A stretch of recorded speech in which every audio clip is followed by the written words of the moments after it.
Yo, what is up, guys? How's it going? Hope you're having a very, very good morning, evening, afternoon, and wherever you're coming from. And we're back for another episode of the Group Up Podcast. We're here for the PvE preview debate, and I have three guests who have a little bit to say about that. So let me get right into it. Introduce my panel today in the bottom right, and you'll be very amused when she starts talking. When you see her little Fugi icon, it is EvaLangwin. Eva, what's up? Hi, what's up? I'm Ava. Talking cat. So Talking cat. that's all. Very nice. Very nice. So to pair one of the best supports on NA ladder, we have one of the best tanks on NA ladder in the bottom left is my man Number Guru. one. Guru, what's up? Number one. Yeah, what's up? I'm Guru. I'm a gamer. You guys all know me. You know how it is. We know how it is. And in the top left, to round it off, not the businessman, but the businessman of Overwatch. It's Nvidia's own KarQ Games. KarQ, what's up? What's up, man? How you doing? Glad to be here. Thanks for having me again. Awesome, dude. Yeah, great panel. So for those of you who don't know, all three of my guests have been over to the Blizzard headquarters, and they've gotten themselves the hands on something you're all desperate for, or relatively desperate for, the Overwatch 2 PvE Missions Season Invasion, as it's being called. So they've all had a first-hand experience.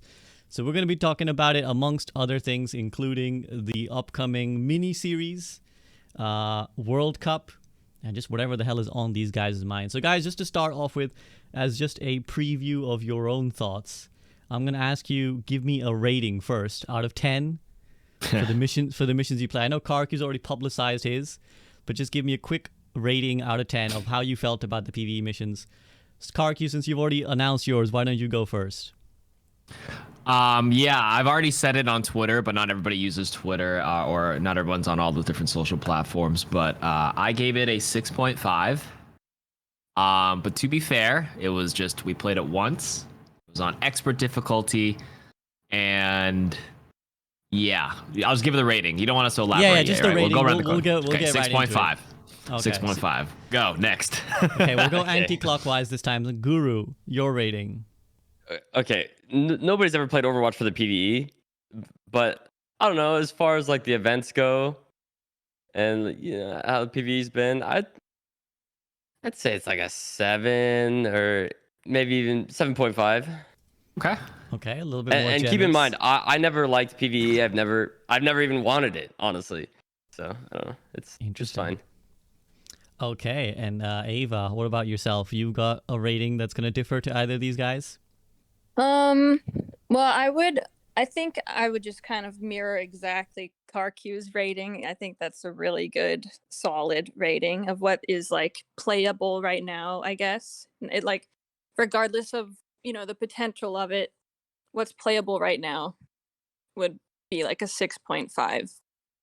But that is an improvement from previous PvE, in my opinion. Maybe from like a 5 to a 6.5. Okay, so that's interesting. I'd love you for you to elaborate. So, when you say 5, what kind of PvE are you referring to that you would rate as like a 5 beforehand? Like, Junkenstein's Revenge, the archives, stuff like that.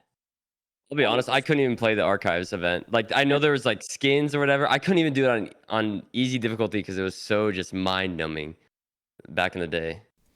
So like you're a PvE hater.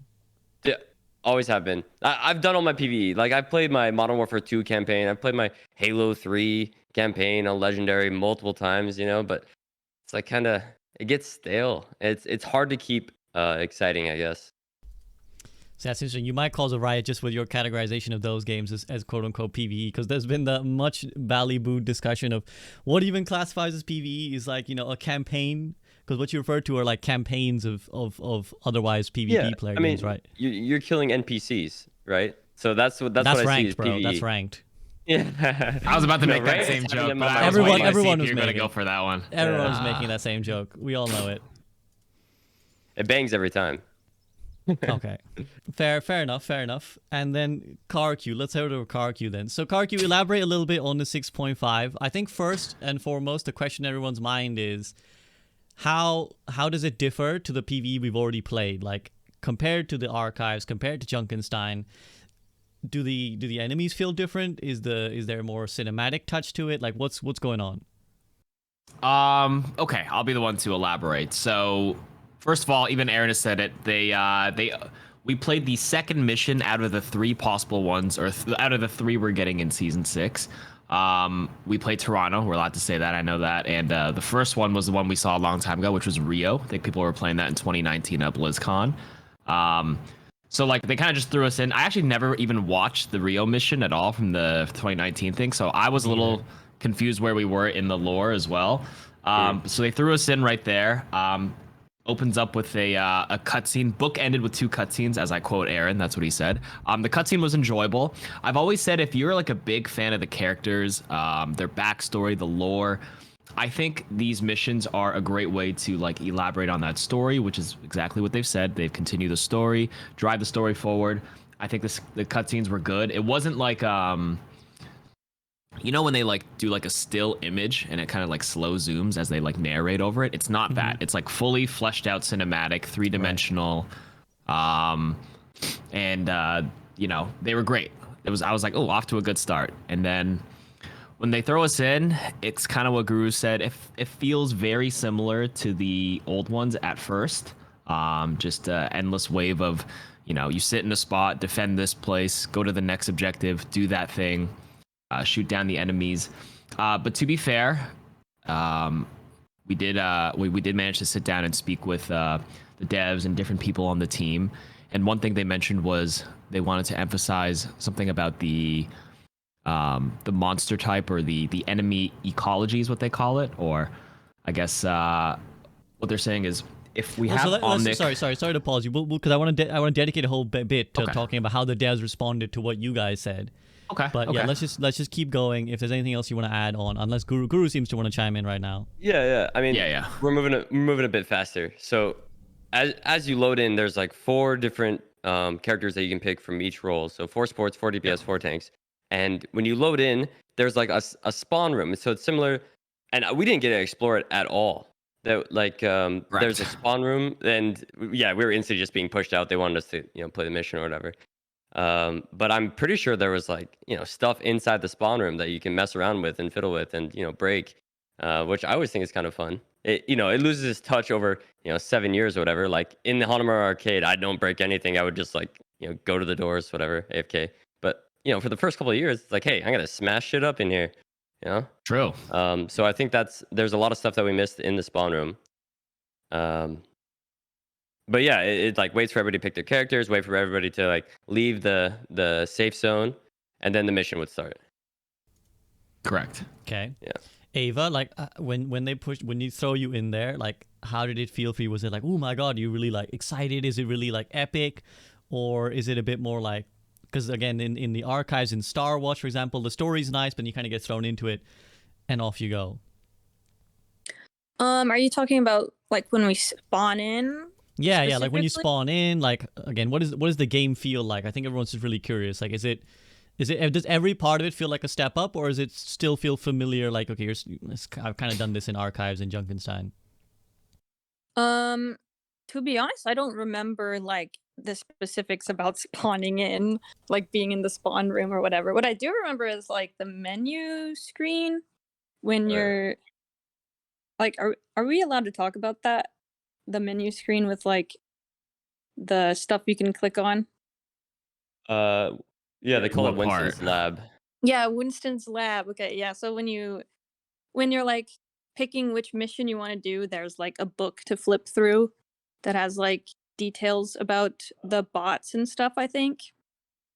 They did mention this. That's public. Yeah, it's the lore codex or whatnot, right, or something like that. Yeah.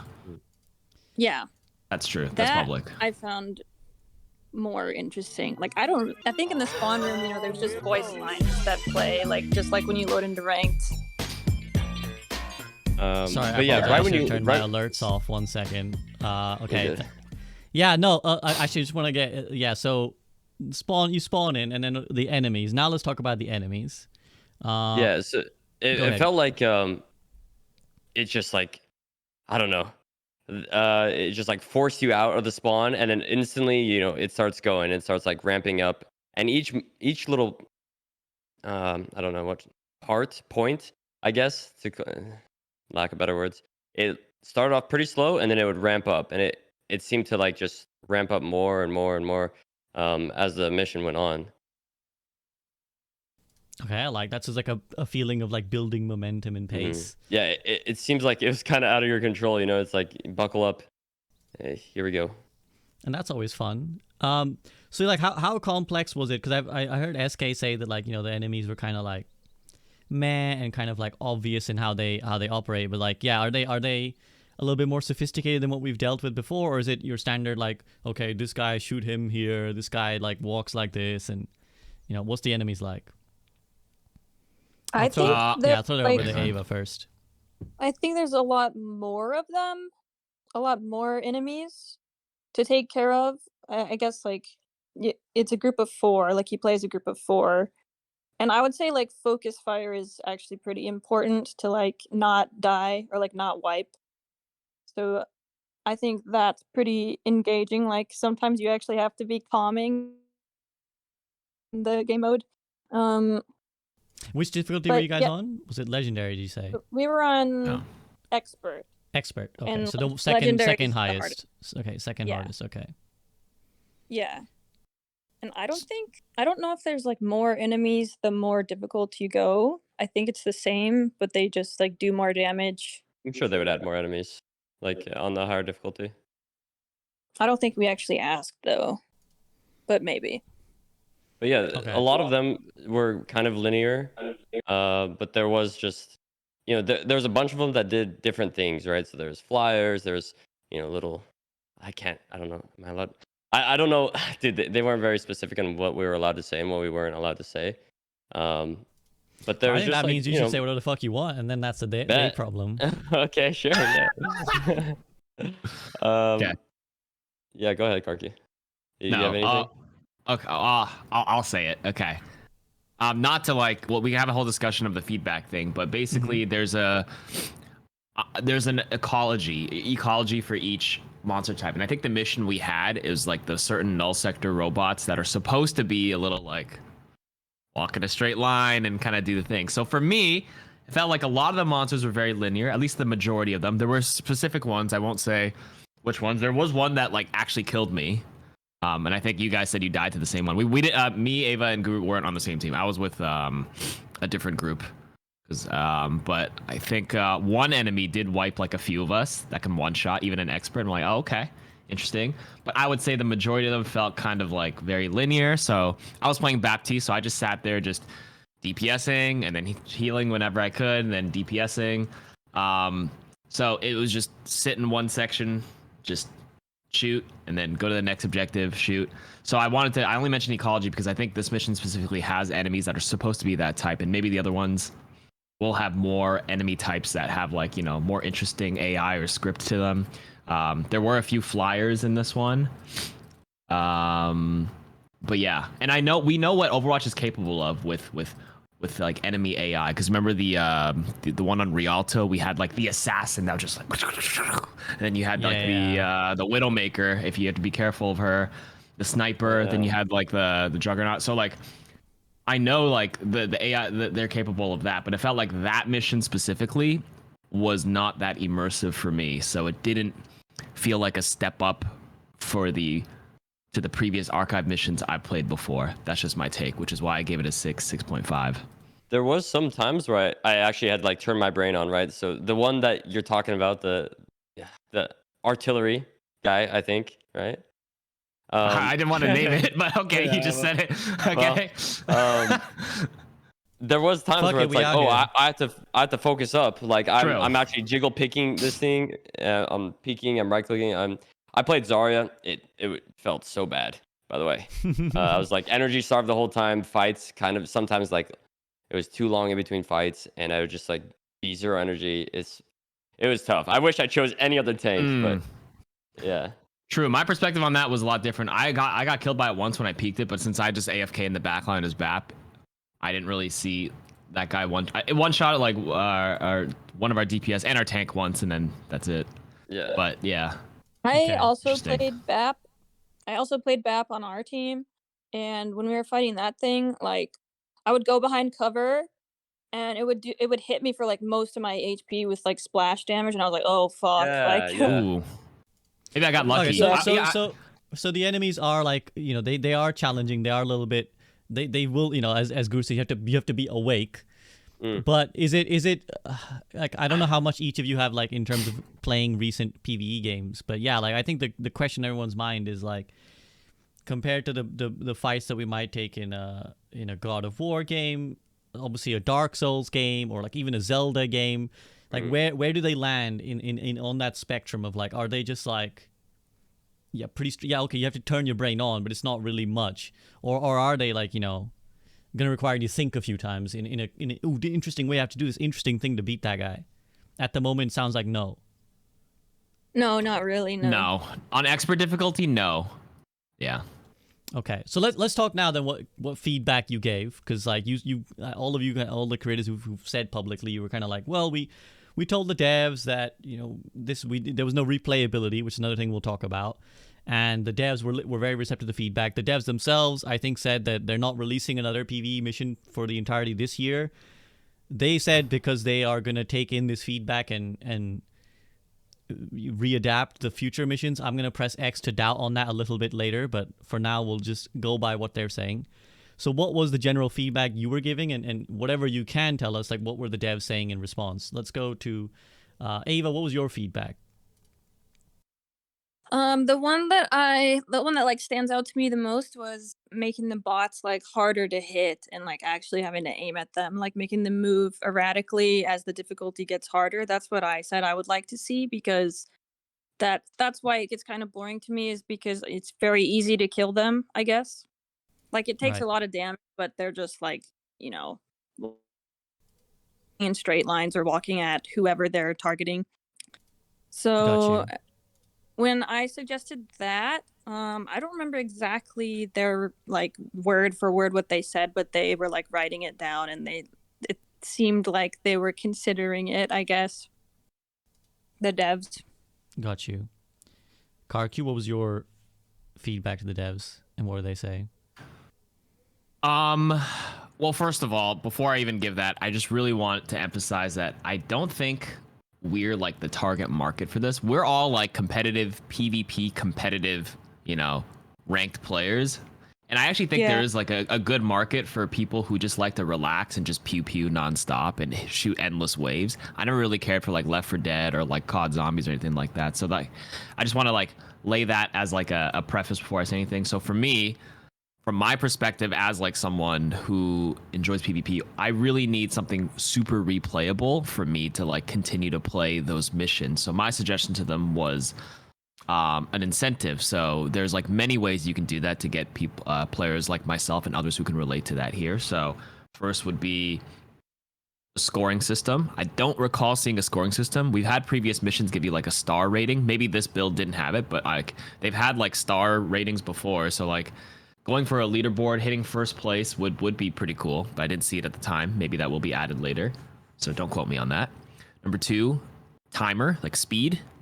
I think this is what SK is not here, but SK mentioned like, anything for like speed runners, because there's a whole speedrunning community that'll add replayability for that type of player.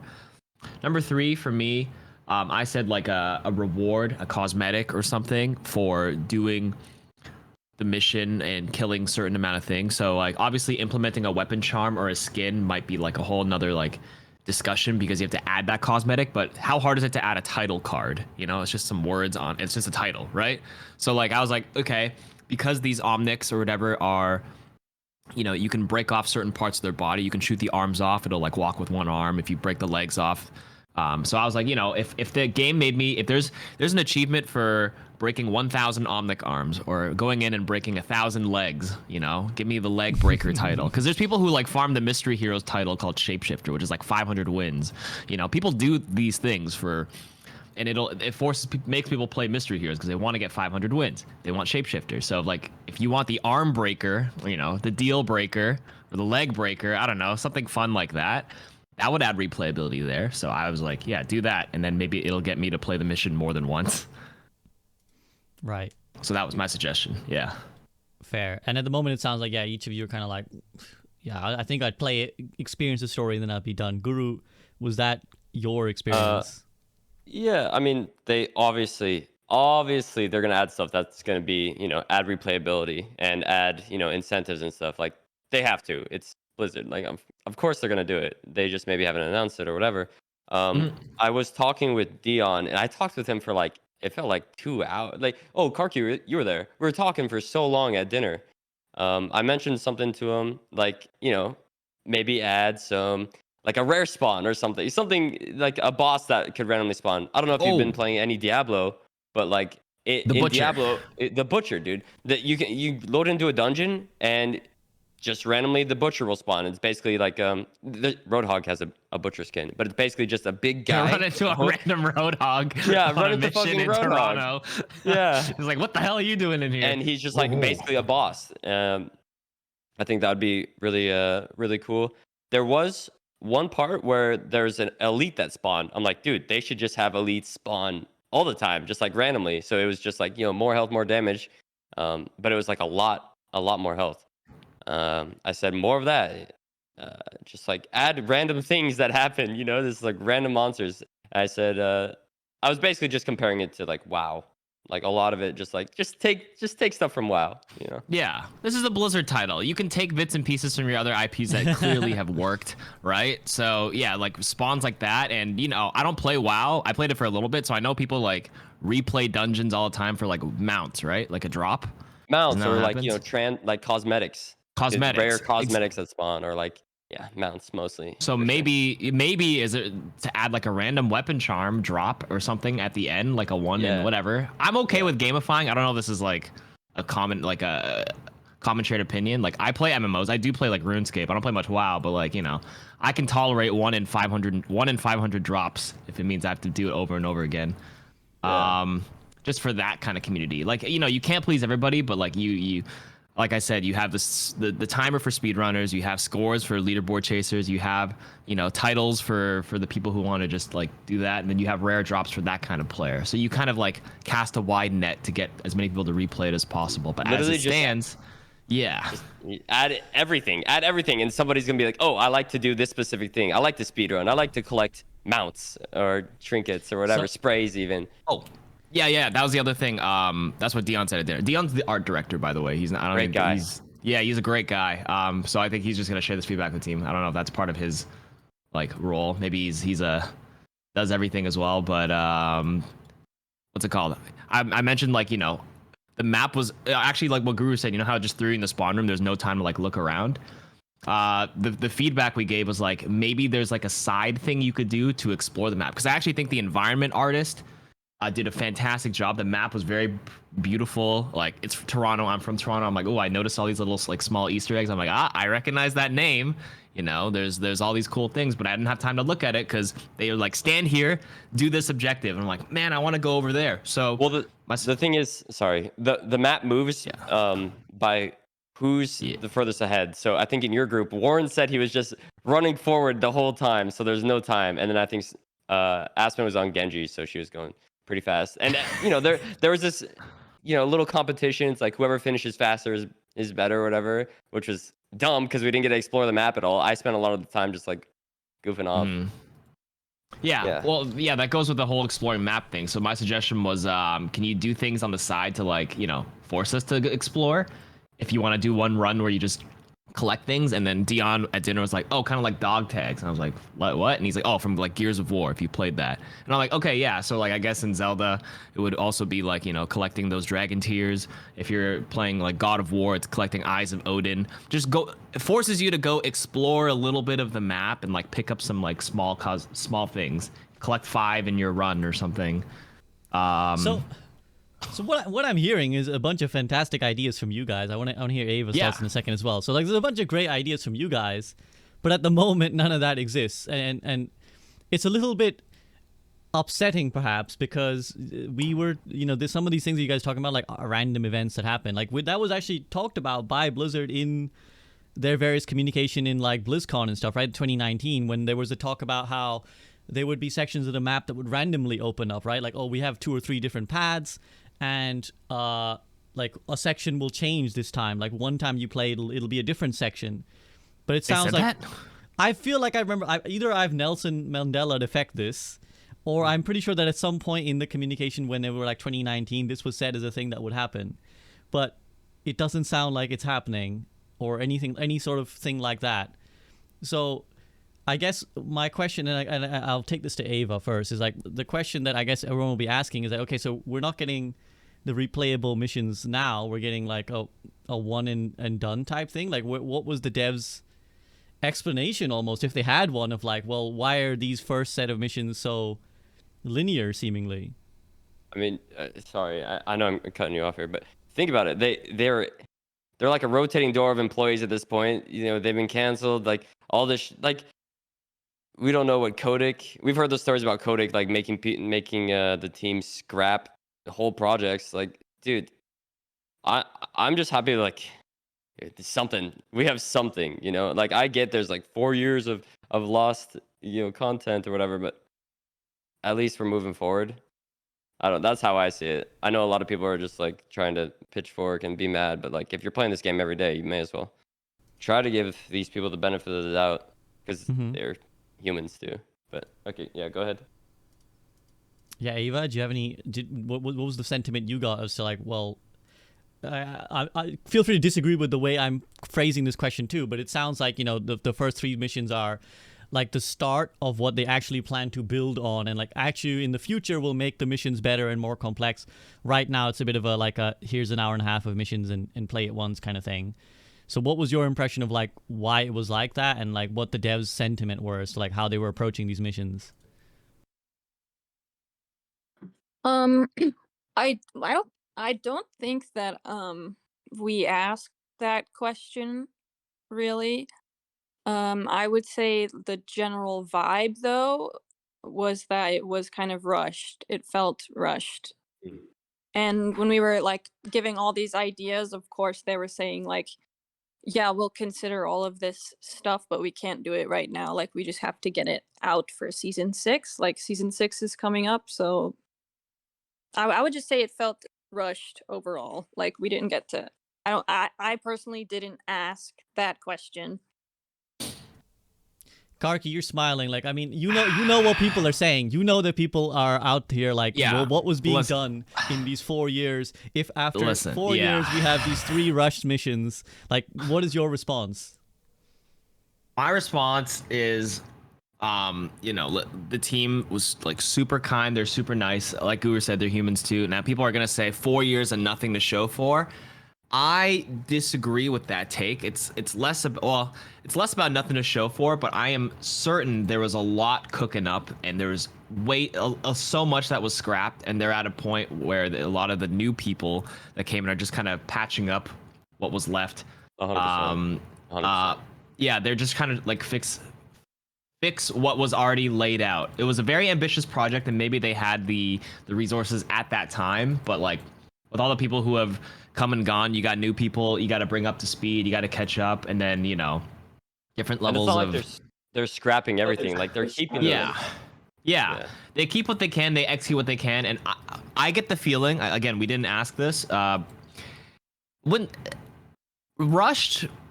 Yeah, I would say sort of, but maybe it's out of their hands. It feels like it's just like we got to get this in the players' hands now and iterate off of that at this point because it's been so long. Let's just put something out, see what the response is. Obviously, a lot of people are upset. It's like, 4 years of nothing. Well, I'm sure they have a lot of stuff that is still there. They just are a little unsure of what to bring out. Now, something to remember is that nothing in development gets like scrapped. I'm sure they keep most things and they can iterate off it, but it just feels like let's just get it in people's hands first and work off of that, see how the response is. I think Jared went on Emong Stream and said there's nothing coming for the rest of the year. They're going to take feedback from this first set of missions, get it in people's hands, and see how to go from there, how to reapproach this new version of PvE, since a lot of things were unfortunately scrapped. So I just want to let people know it's not like they were doing nothing. I'm just sure a lot of the stuff they were doing was obviously cut, and a lot of things in production and development cycles do get cut, which is very, very unfortunate for everybody. Just putting that out there. No, I mean, the thing we gotta go before I say what I gotta say. The thing that must be said is that developing a game is fucking hard. Like it is hard. I have utmost sympathy for anyone working in the industry because it is a brutal industry. Mm-hmm. It's a lot of demands, very high demands. It's a very thankless job too, because a lot of people will get put on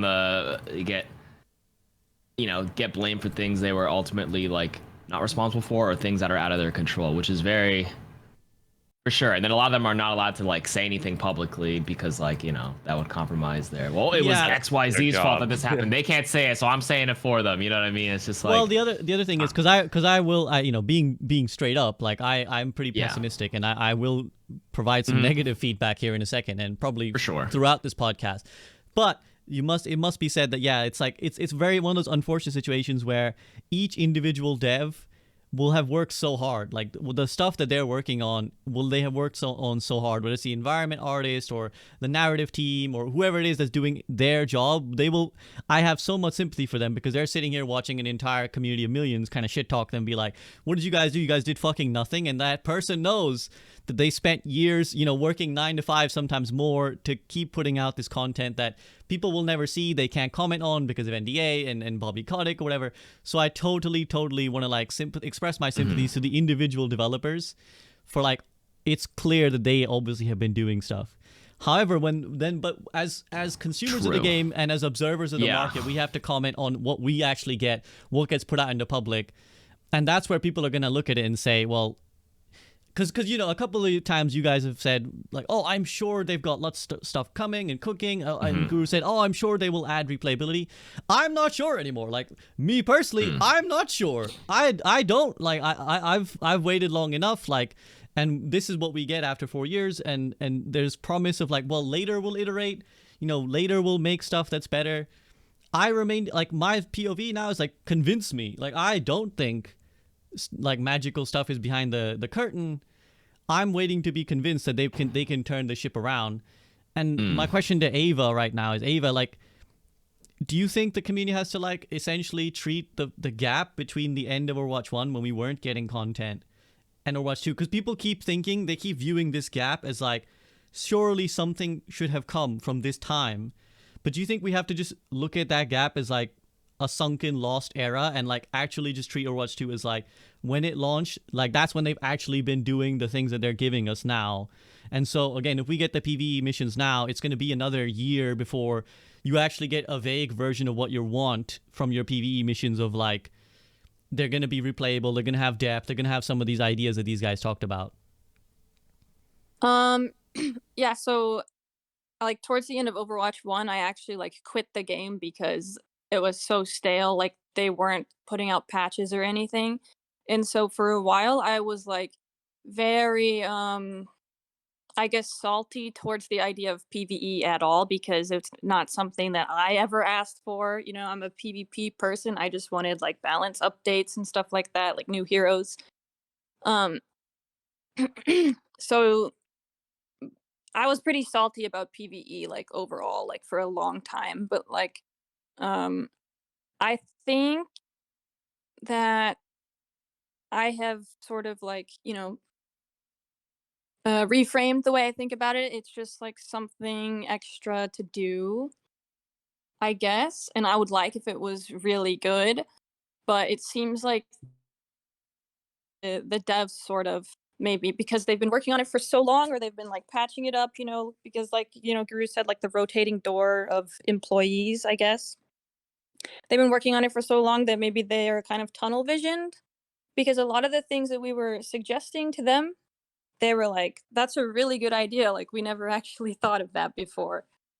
It seems like, maybe they do like read forums and stuff of people's ideas, but maybe it's hard to, I guess, decide which ideas people might actually respond well to or something. I'm not sure, because I'm very sure that they do, like, they read the forums and stuff about what people want from PvE. But when we were suggesting things to the like small group of devs that we did talk to, they seemed like they had never thought of the ideas before.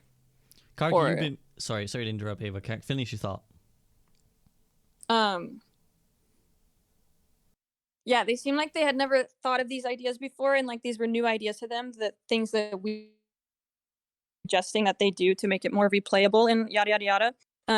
But they seemed very like passionate. That's the thing. And like their passion is not necessarily gonna like make us want to play the game more. it doesn't really like mean that much to like the replayability or anything, or like should I be fond of PvE just because the devs are passionate, you know? But Yeah, we have no obligation to, or no player or content creator has no obligation to like feel for the devs, right? It's a very cutthroat world right now in terms of video games. Like it's either good or it's not, you know? Well, I'll just quickly interject on that and say we should feel for the devs, but we shouldn't. But that doesn't change how we feel about the game. Like I think that's how I would Right. put that. Like we should have empathy, but it doesn't change whether we play the game or not. Like we're not going to play the game because I like Dion, and Dion's a nice guy. I like all the devs that I've met, but I'm not going to play because I'm like, this one's for my homie Dion. I'm fucking miserable really right well now, said. but, Yeah. Ava, finish your thought, and then I want to ask KarQ something. Yeah, so I think that the failings of PvE is largely due to maybe, the higher ups, as people have been saying for a couple years now, which that doesn't mean that I'm going to play PvE even if it's not what I want, but it is something to consider, I guess. Because the devs all seemed very like passionate and like they really wanted to make it good, but there's like restrictions, I guess, on what they can actually do. Totally fair. I mean, KarQ, like I think a lot of people are going to look at this when Ava says, well, a lot of suggestions we were making, people weren't even, like the devs weren't even, they're like, that's a great idea. We didn't really think of that. Firstly, is that the sentiment you felt as well? I don't know if your feedback sections were together or separate, but like I think a lot of people will look at that as very worrying. They're going to be like, well, why didn't they know to make a thing replayable? Like, was it not obvious? So, like, what do you think? My impression was that they obviously shifted priority for the live service PvP game, and I fully believe that Overwatch is a fantastic PvP game. I was really excited, and I had a lot of fun playing Flashpoint, and this PvE is definitely now an afterthought.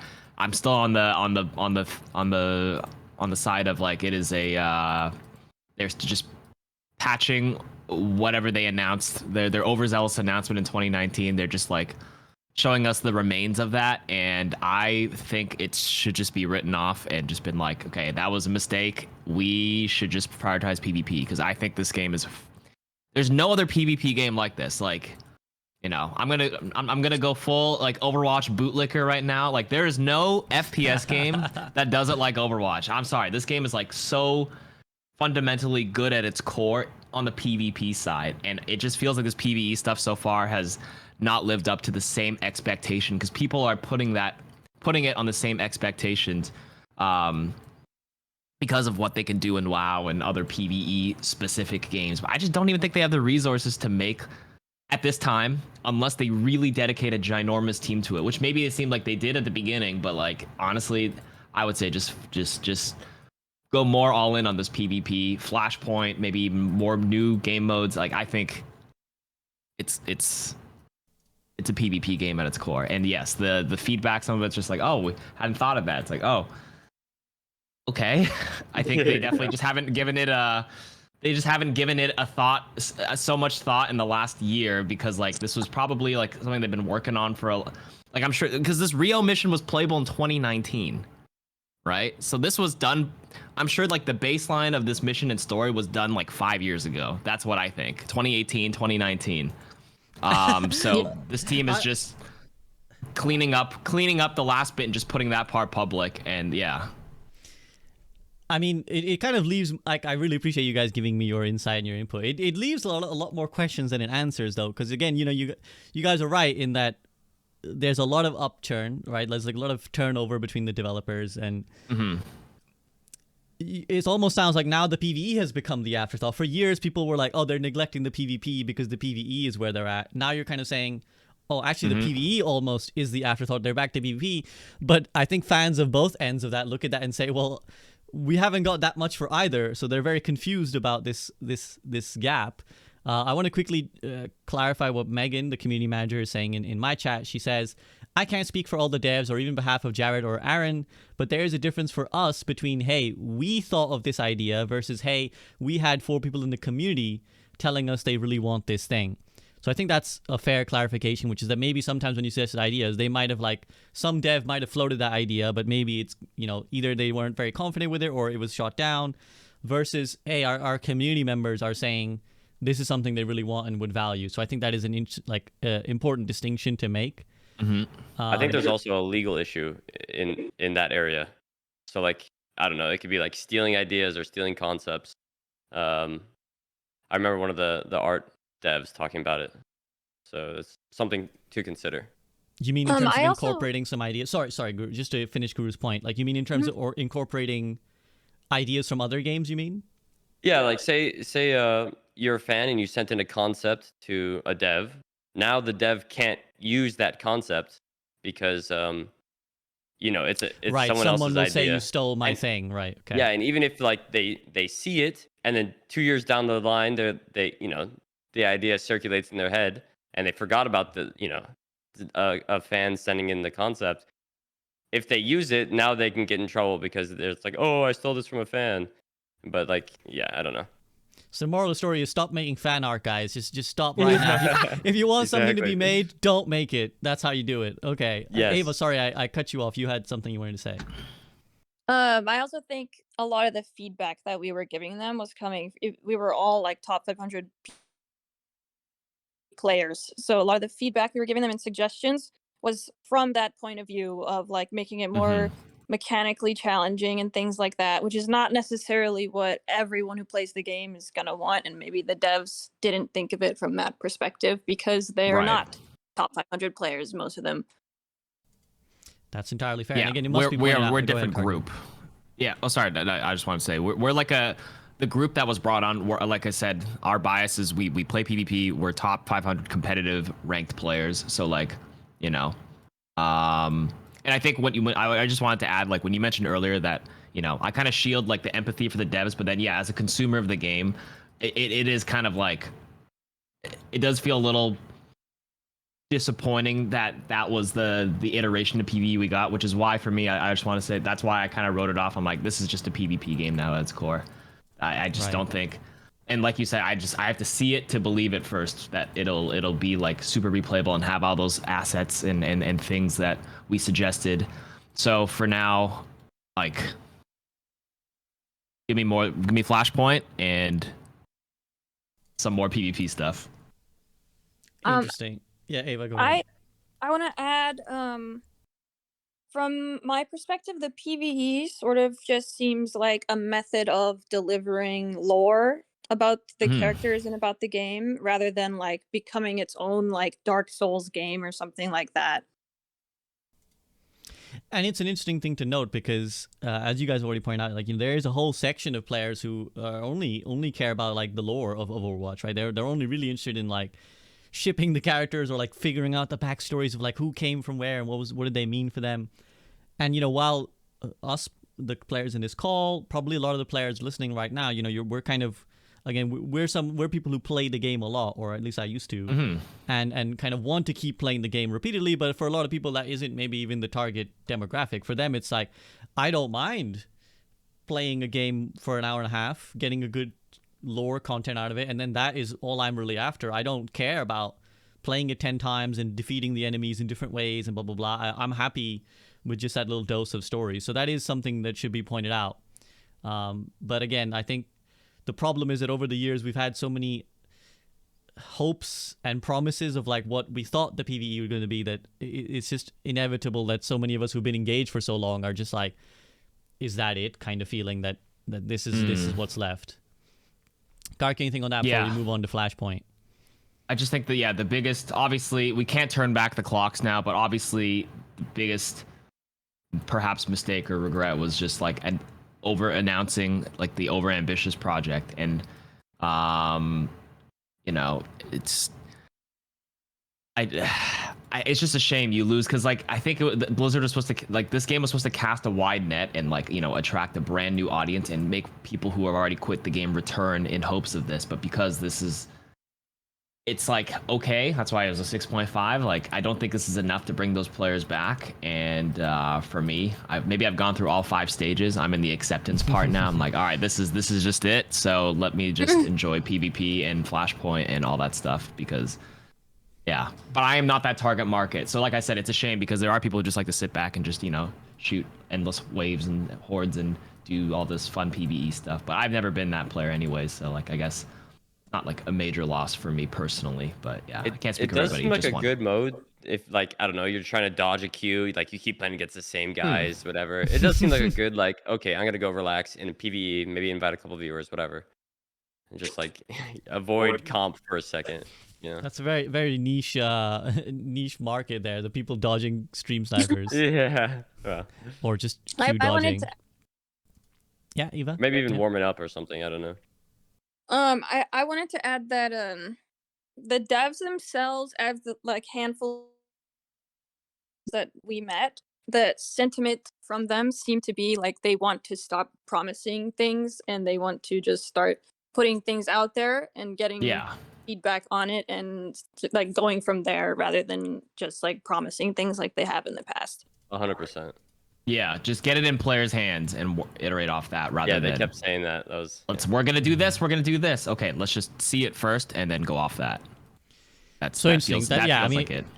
The fact that all three of you almost independently have got that sense does tell us that that's either what the devs believe, or certainly that's like the messaging that's coming from the Blizzard side is like our emphasis now is get it to the players, which to be fair is how they approached Overwatch to the early access as well, right? That was the messaging around then, which is like we just want to get the PvP in the players' hands. I will kind of dwell a little bit more on something KarQ said later on, which is that about supposed to bring in a whole new set of players and how Overwatch, like, whether now we're just going to refocus on, okay, just go back to what we have right now, go back to the PvP community, and it will disappoint the people who wanted to come back or wanted a reason to come return to Overwatch. But we'll talk on that in a minute. First, let's just keep going on what you guys got to experience, which is Flashpoint. So obviously the new PvP mode coming up. Let's see, what should we talk about? I mean, firstly, we've kind of got some information on it. Let's just give me your feelings of like just the general game feel of Flashpoint. Like, was it fun, better than some of the existing modes, worse than some of the existing modes? Guru, you go first. Yeah, it was really fun. I mean, it's something new, so, and yeah, I love anything new in Overwatch. I've always been like that. It was something new, and the map was huge. The map was so big. It was It big. was fun to explore, and like all the points are different. Some man, it was kind of difficult because we had a mix of players. Like we had some devs, and then we had 5 support mains or whatever. So it was, some of the teams. It was kind of snowbally, but I think that added like a lot into it. It was hard to balance the teams correctly. But yeah, I thought it was fun. It was like, yeah, anything new is really fun. Nice. Ava, what was your thoughts on just general sentiments on Flashpoint? Was it something you enjoyed? Yeah, I liked it, but it's a new ranked mode, so of course I'm gonna like it because I just like anything new for PvP. But I would say like something that I think about the map that we played, which was the Indian map. I can't remember the name of it, but it wasn't the Junkertown one. It was the Indian. Saravasa, yeah. Yeah. I would say like each of the points, because there's like 5 different capture points, and it picks 3 of them. Each of the points kind of felt set up differently. So like different team comps might be better on each individual one, but you might not necessarily have a chance to be like swapping your team comp up. Interesting. So I think there's like a lot of RNG involved. Because you might start on because it always starts on the same point, which is the center one. That's what they told us. So you might start on a comp that's like good for that one, but then if you win that one, your comp might not be the best for like the next point that it goes to. I think it's gonna make the other modes seem stale, because it's Really? like this. Yeah, it's like purely fight based. You're not really like holding one spot necessarily for too long, because the percentage it takes faster. I think it's like Way almost, faster. yeah, That I was- think it was yeah. like 2 times as fast or something, which is something we talked about. Like, hey, maybe this is too fast. Yeah. Yeah, so everyone seems to be saying sounds like a very chaotic, almost like, old Halo deathmatchy kind of feel to it, where like everyone's flying around and fights taking place everywhere. Is that what you felt, KarQ? Like, was it very, like, just the action is like a lot higher pace than what we're used to? Yeah, so I had a lot to say about this one. Obviously, you can't know if you just play it like 3 times. This goes on the whole like philosophy. Get it in players' hands right now first, and kind of see what the feedback is. But first impressions after like 3 games, and which is also a good thing that's not coming into ranked right away. Thank God. Like put it in quick Yeah, play. yeah. Let like millions of people play. Like get 1,000,000+ games on it to get some data to be like, okay, does everybody agree this is too fast? Because Aaron did say that like once you play it more it won't be as confusing obviously, but like he's because like we all thought the map was big and like it felt like some spawns were really far. He's like, well, the more you play it the less you'll feel that. And I think most of the other people who played it be like, yeah, it's true, all the devs are like, it doesn't feel as long after a point. So in terms of like how it plays and the balance, I do think it's too quick. It ticks so fast. And what Ava said with team comps on certain points, like if you just spend like 10 seconds be like, wait, should we switch comps? Like if you just spend like 5 seconds thinking about that, you're losing like 10-15% on the point already. It's like, Yeah. it's done. Like if you lose one fight, it feels like it almost can't go back and take a second fight. You have to like guess where the next point is, but you don't know where the next point is. So it's like, where should we like strategically stay to like go to the next point early? We don't know. Maybe the center is the best spot after the first point because there's like 4 other ones, because that will give you the equal distance between any 4 points. Does that mean you do take a fight in the center?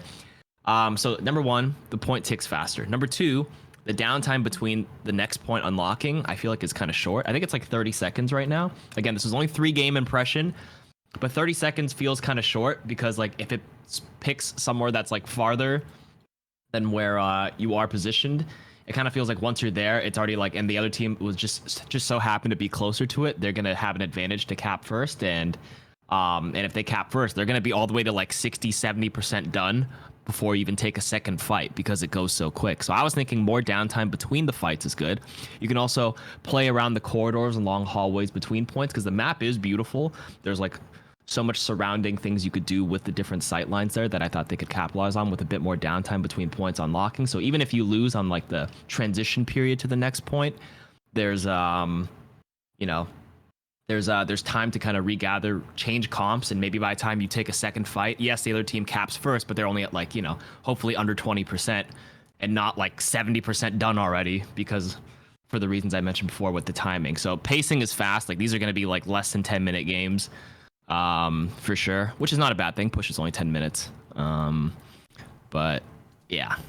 There's definitely been an emphasis on shortening Overwatch games. Sorry, Guru. True. I'm going to ask True. you a question as well. It's like, yeah, push is smaller, shorter, and this seems shorter.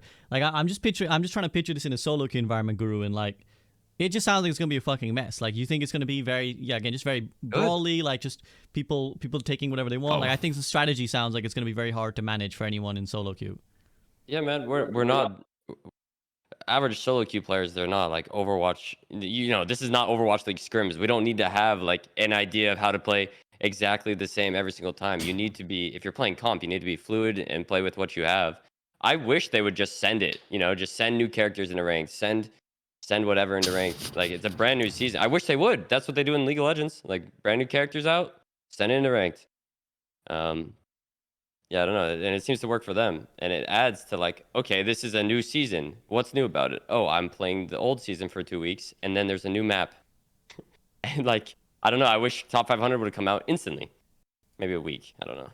I wish it is a week now. It's not 2 weeks anymore. It's a week now. Chaos is a ladder, says Guru. Like Guru's like, just throw it in. Yeah, he likes the chaos. Absolutely. He loves chaos. Ava, I have a question for you, and this is a wider topic I want to discuss with the rest of the guys as well. But like, are we getting to a point where we've got like too many ranked modes? Like, because there's like many layers to that. So first layer is for someone who's like new or learning Overwatch. It's kind of hard. Like we've got the mechanics of push, we got the mechanics of escort, which are different to push, like how the payload works. We got control, we got hybrid, and now we're getting Flashpoint as well. So firstly, for a new player, like those are all very different things that you have to learn. The maps are different, but also there's the question of like ranking players based off of their ability to play Flashpoint versus their ability to play escort. Like potentially those could be two very different types of game mode, right? Like the way you win is like kind of different, and those skills that you need are kind of different. Are we getting to a point where it's like almost like it's going to be hard to like manage all that in one mode, or are you happy to have Flashpoint in amongst the mix of everything? I'm happy to have it because I think like the more different the game modes are, the more well-rounded a player has to be rated highly. And like we've had some issues, I guess, with like across the board players being boosted, you know. So like everyone was Grandmaster a couple seasons ago. I think that adding new stuff like this also can like prevent that from happening, because smarter players are going to perform better on newer map types and stuff like that. I'm all for it too. I'm kind of similar to Guru. Like, it doesn't have to be so like serious. Like, we don't have to wait 2 weeks to get used to Lifeweaver to put him in ranked. I would like if he was just in ranked from the get go. It would be fun. You know, it's for fun. Or at least like if we're gonna be testing stuff, open up the test server or something. Or the experimental card, which I don't think is coming for a while. But yeah, I mean, KarQ, do you concur, or any thoughts on the question asked? I don't think we need to baby anybody. Like, this is not even that complicated. Maybe it's because we played it so long, but like, you have so many other games that are way more complex than this. I don't think there's like that question of it being too many game modes. I think we have 5 game modes, 6. That's not that bad. If you queue up like COD, there's like like 15 of them off the rip. Yeah. You play League of Legends, you play Dota. There's hundreds of characters. We're at 36. But to analyze that point a little bit, in MOBAs though, the map is the same. The game in the map is the same. So like that variable is not gone. In Overwatch, we got different modes and different heroes. And again, in like Valorant or Apex, it's just a one mode, right? It's like, yeah, there's 3-4 maps in Apex, and there's a lot of maps in Valorant. Again, so just to give reference to someone who's like, I've been messing around with other games, spent a week playing Apex, spent a week playing Valorant. It was quite confusing getting into Valorant because I'm trying to learn a lot at the same time, right? Because I'm trying to like, there's obviously the core fundamentals of the game they're trying to focus on, right? Which is like, okay, I want to aim and flick and crosshair placement, blah, blah, blah. But then there's like, oh, this map has completely different angles that I've got to, like, because again, like, let's say the Valorant example, one of the most important things, like having your crosshair at the right angle as you're swinging, like you're peeking to hit someone. Well, on this map, I don't know where the like head height is because this is like a downward slope. So when I swing on this corner, like my crosshair isn't at the right place. So like that's jarring for someone who's already trying to learn something else. Plus, on top of that, you add that there's like, this character, his flash is now like this. Like the previous character, the flash, if you shoot it, it'll stop the flash. But this guy's flash, if you don't shoot it, like it won't do anything. And you gotta turn away from like, so it's like there's a lot of elements. I know we take it for granted because we've played this game for so long. So just having Flashpoint is like big whoop. But again, it's like for someone who's like, oh, I thought in Control, like we just had the 1 point. Oh, now we got 3, and like, oh shit, it caps really fast, and like, oh, the spawn change. So it's like there's a lot on top of the characters also changing things. Okay, yeah, that's actually a really good point on the like different things being capped at different times, or like different timers or whatever. But do you think the learning curve is too big on Overwatch? I feel like it's I think it is. I think it's a general problem amongst live service games is that the demand to keep releasing new things is contradictory to then allowing someone to get in and start from scratch. Because it's like I said, I found it hard. Like I play games for a living, and I found it hard to like learn like 8 things in one go. Like unless you dedicate yourself to like, I'm gonna grind this game, you're like just gonna get shit on for like not knowing one of 12 things. You know what I mean? Yeah, I mean, well, that's what Quick Plays for, right? Yeah. I have something to add. I think like I've been playing Overwatch since it was released, basically, but I think I can see what you're saying about like if you're new to the game, it might be overwhelming, but also Overwatch has all of these characters in it that are built to be like accessible. There's characters you can play where you can just kind of coast with your teammates and like learn the game that way. You want to name any and make a bunch of people mad?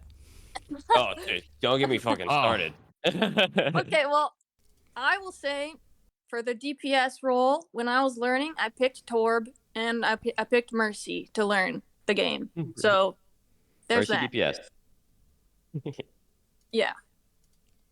Mercy on support, Torb on DPS. You can kind of just coast on those characters and like watch what everyone's doing and learn the game. Don't forget Junkrat, bro. I could be taking. Never mind. Yeah, never mind. Let's not open those cans. Guru thought about it. He's like, I mean, okay. So what you were saying is like, okay, well, actually, at least Overwatch has some characters that kind of can can make the game easier for you. Is that something you would concur with, KarQ? Like that it's not it's not going to be overwhelming.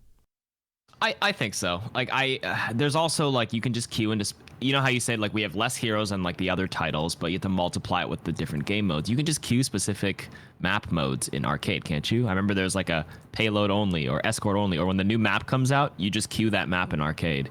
That's what I did. I remember when Shambali Monastery came out, there's an arcade mode called Shambali Monastery, and I was like, okay, I'll just play this a few times to kind of just like, you know, get the map knowledge in. You can do things one thing at a time, and like as long as you don't play ranked, I totally don't think that the learning curve in this game is actually as complex as it seems to be. But of course, I'm Omega biased since I've been playing since the beginning, play games for a living, and that's true though. That's like a different philosophical question on like how, like in a live service game, you're always gonna have to add new stuff. So how do you like curb that like learning curve and that layer of complexity? Because you're always adding new stuff and you're not removing things for the most part, unlike 2CP. So things will always be added and not really subtracted. So, you know, it comes to a certain point where you just have to like, you know, feed little bits at a time in arcade modes or something, just to you know, to learn it slowly. I wonder off the top of my head, because obviously Overwatch will say, well, we have a first-time user experience for people who are genuinely brand new, you know, where you have to unlock all the heroes slowly, and you're playing in a pool of people who only have the same heroes. I do wonder if at some point they should just implement like because Dota has like an easy mode. Is this easy mode? No, I like Overwatch should maybe have like one of those easy mode type things where you just maybe only like a few maps, like lock out most of the heroes and just like learn the basics, right? And like take out a lot of, like, let's say a lot of the quote unquote DLC heroes, just like simplify the game, let people like get the fundamentals, and then you can like throw them into quick play, and now all the heroes are there, all the maps are there. So like that's just off the top of my head of something, but versus AI. I have a story for the people who are from my community here, but I can wait. Let Guru go first. No, I mean you could go ahead, Guru. That seems like something that, you know, maybe down the line, I don't know. I feel like part of online games and like these PvP games is the learning process. That's the fun. So like, I don't know, maybe something down the line that would be good for like a simplified, but I feel like there's the characters in Overwatch, they're not too complicated, you know. They hold W and they shoot for the most part. I think that's you as a very, very talented player talking, Guru. Like I think so. I think what character is complicated besides Lifeweaver? I mean, it's all of them. What do you mean? Like, I think like if you don't know what a guy does, like figuring out what they do and like how to play around it is very hard. Like I think like you walk up and suddenly like there's a Kiriko in your face who goes bonk and like everyone's like ghost form and you're like, what's happening here? And then she like zips off and teleports off and now there's like a little green path on the floor and you're like, what the fuck is the green path? And all of a sudden these guys are like steroid juiced coming at you. It's a lot. And that's if you can even process each of those individual parts as 5 other people are doing their own version of that. So I think it's a lot. Like I'm not saying that it's like impossible, but I do think it's a lot. I'll be honest here, as someone who like doesn't read the patch notes, I learn new things about the heroes like all the time. Okay. Yeah, maybe I'm wrong on that then. You're just too good, man. You just too cracked at the game. Like some people don't know shooting Zarya bubble charges Zarya. Maybe some things, you know, they don't need to know about it like necessarily in order to I don't know, learn the game, right? That's fair as well. So, like, you don't have to know every single intricacy to be able to play the game. That's also fair. I mean, this is all. I mean, I kind of took us on a tangent, but like it was just a little side thought that because none of us are new players, so it's really hard for us to guess. I'm just going off of again my experiences trying to learn like these other games, but yeah, Right. KarQ, you have something to add. I talked to the literal most casual player ever. So this is the story. Okay, so it starts with Bad Pachimari, okay? After the announcement of PvE being thing, midstream, he just whispers, he's like, yo, do you want to play PvE? I'll send you an invite. I was like, what? He invites me, and we go into versus AI mode. As a joke. That's the PvE, right? And then there's this guy on my team. And then we were kind of just like, it started off as kind of like a joke first. We were memeing. I was like, oh, like, you know, do you just like, you know, playing, he was playing Mercy against AI and stuff like that. And then I was just talking to him and he was like the nicest guy ever. He's like this, he lives in this island of Spain. Like when we talk casual player, he was the definition of it. Cause then I interviewed him after and he was like super nice about it. And he was just like, yeah, I just like playing AI cause it's, you know, playing in quick play, another thing feels like studying or something like that. I can't remember what he said, but he's just like, there is like layers of complexity, and he enjoys playing against AI, and it's relaxing for him. So I think that's, you say like there is complexity to the game, but there are modes and ways for those players to enjoy themselves, and he genuinely looked like he was having a good time with it. So I thought that was just something fun to point out, that like there are modes accessible for people who don't want to like learn all the complexities of the game, and he doesn't know all the interactions, and that's okay. He's just like, I just like playing against AI. That's it. That's totally fair. I mean, again, it's hard for us to really comment with any objectivity. Like, we don't have the information. Blizzard knows how many people are playing what mode. I have no clue. So if there's a AI epidemic going on, like people playing against AI all the time, like I'm all here for it. Like that's cool, man. Like I maybe I underestimate the ability for people to learn off of that mode. So yeah, I'm all for it. Going back to Flashpoint then, before we move on from that, any other thoughts? Like, what was your takeaways for, like, do you think the mode is comp ready, and if not, like, what do you think needs changing? I know a couple of you have mentioned faster, like the point is a bit too fast, but you guys think it's like ready to go? Ava, I haven't heard from you in a bit. Like, you think it's good for comp? Well, okay. I think I would be happy to see it in ranked, but that's just me. I think, you know, there probably should be a grace period where people are playing it in quick play first, just to get more input on it before like everyone plays it in ranked, I guess. Because the things about it, I think, that need adjustments would be easy for them to adjust. Like, it probably wouldn't take too long, like adjusting the tick rate of the point and things like that. And as KarQ said, maybe the gap between when the points unlock. Is that something, KarQ, you were saying? Yeah. Yeah. Like Ava said, super easy to just tune those numbers. That's it. But you feel like the mode is foundationally solid. Like, Guru, you're like, I'm ready for this. Yeah, I mean, obviously, I love, I would love to see it. There was some map changes I think that could be changed. Right now, I think Fair Mercy is like, dude, you play against Yazan in that mode, I think it's gonna be miserable, and I think Fair Mercy is just gonna run Flashpoint on the map we played. Just because there's really, really high ceilings, there's really, really high grounds, but I think they said they're gonna adjust that, or adjust some things on that. So yeah, I think it'd be good. Slight tunings. Even Guru found a spot. I'm like, you shouldn't stand here. There's no way. Dude, there was a I was bell. like, come on, man. Dude, it was like the bottom. You know the high point on Eichenwald, like on the second point. It was like I was essentially all the way up there on like a little bell as Baby Diva. I was trying to look for a little squish. You know what I mean? And yeah, I was able to like line of sight and run around the bell. Of course you were. Yeah, it was Guru moment. Unfortunately, KarQ snitched, and they're gonna take that out.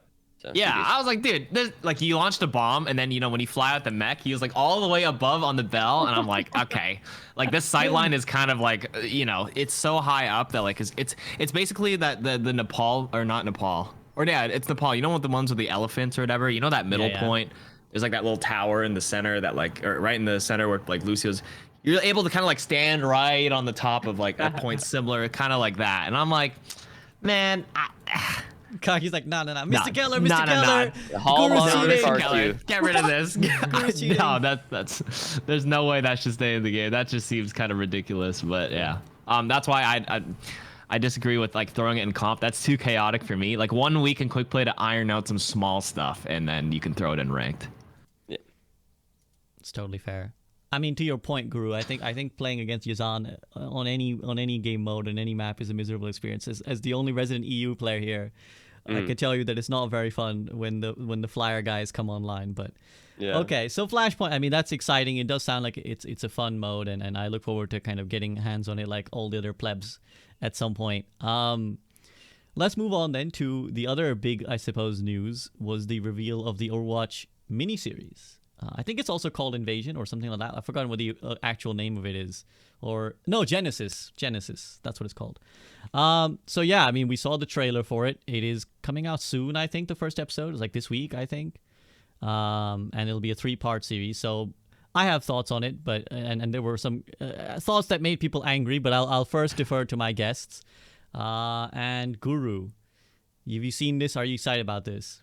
I haven't seen a single thing about it. I'll be honest. They released it when I was out and I was on vacation. I'm not checking Overwatch, but Totally fair. yeah. Is it just like, for those that don't know, is it just like arcane, or is it like, a bit scaled down? What is it? Oh, I could get into it. Essentially, yeah. Can you give us a brief rundown? So the brief summary is that it is a 3-part, what has been titled mini-series. First episode runtime of 5 minutes. Second one is like 6 and something. Third one is like 6 and something, or 7 minutes or so far. So roughly like 17-minute runtime total. 3-part series is going up on YouTube. And yeah, we'll explore the origins of like the Omnic uprising. So like how Overwatch actually came to be formed. Okay. Wait, so why are people mad about it? People are mad? I'm mad, but I'll go on that in a minute. Oh. I'm people. I'm mad. I am people. Yeah, I am I'm the people. I am the people. KarQ, any thoughts? I am not mad. I think I'm actually more excited for it. So I actually want to hear your thoughts on why you're mad. So I should clarify. I'm not mad, as in like I'm not mad that we're getting it. But here's my POV, and I kind of, so I tweeted, and it launched 1,000 tweets.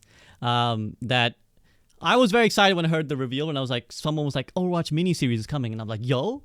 Like we're finally getting the arcane that like we've all been dreaming of for like so many years now. And I head over to YouTube and I'm like, yo, this trailer is hype, and I'm like, yeah, this is great. And I look at the runtime and it's like, okay, it's a mini series that's 15 minutes in total.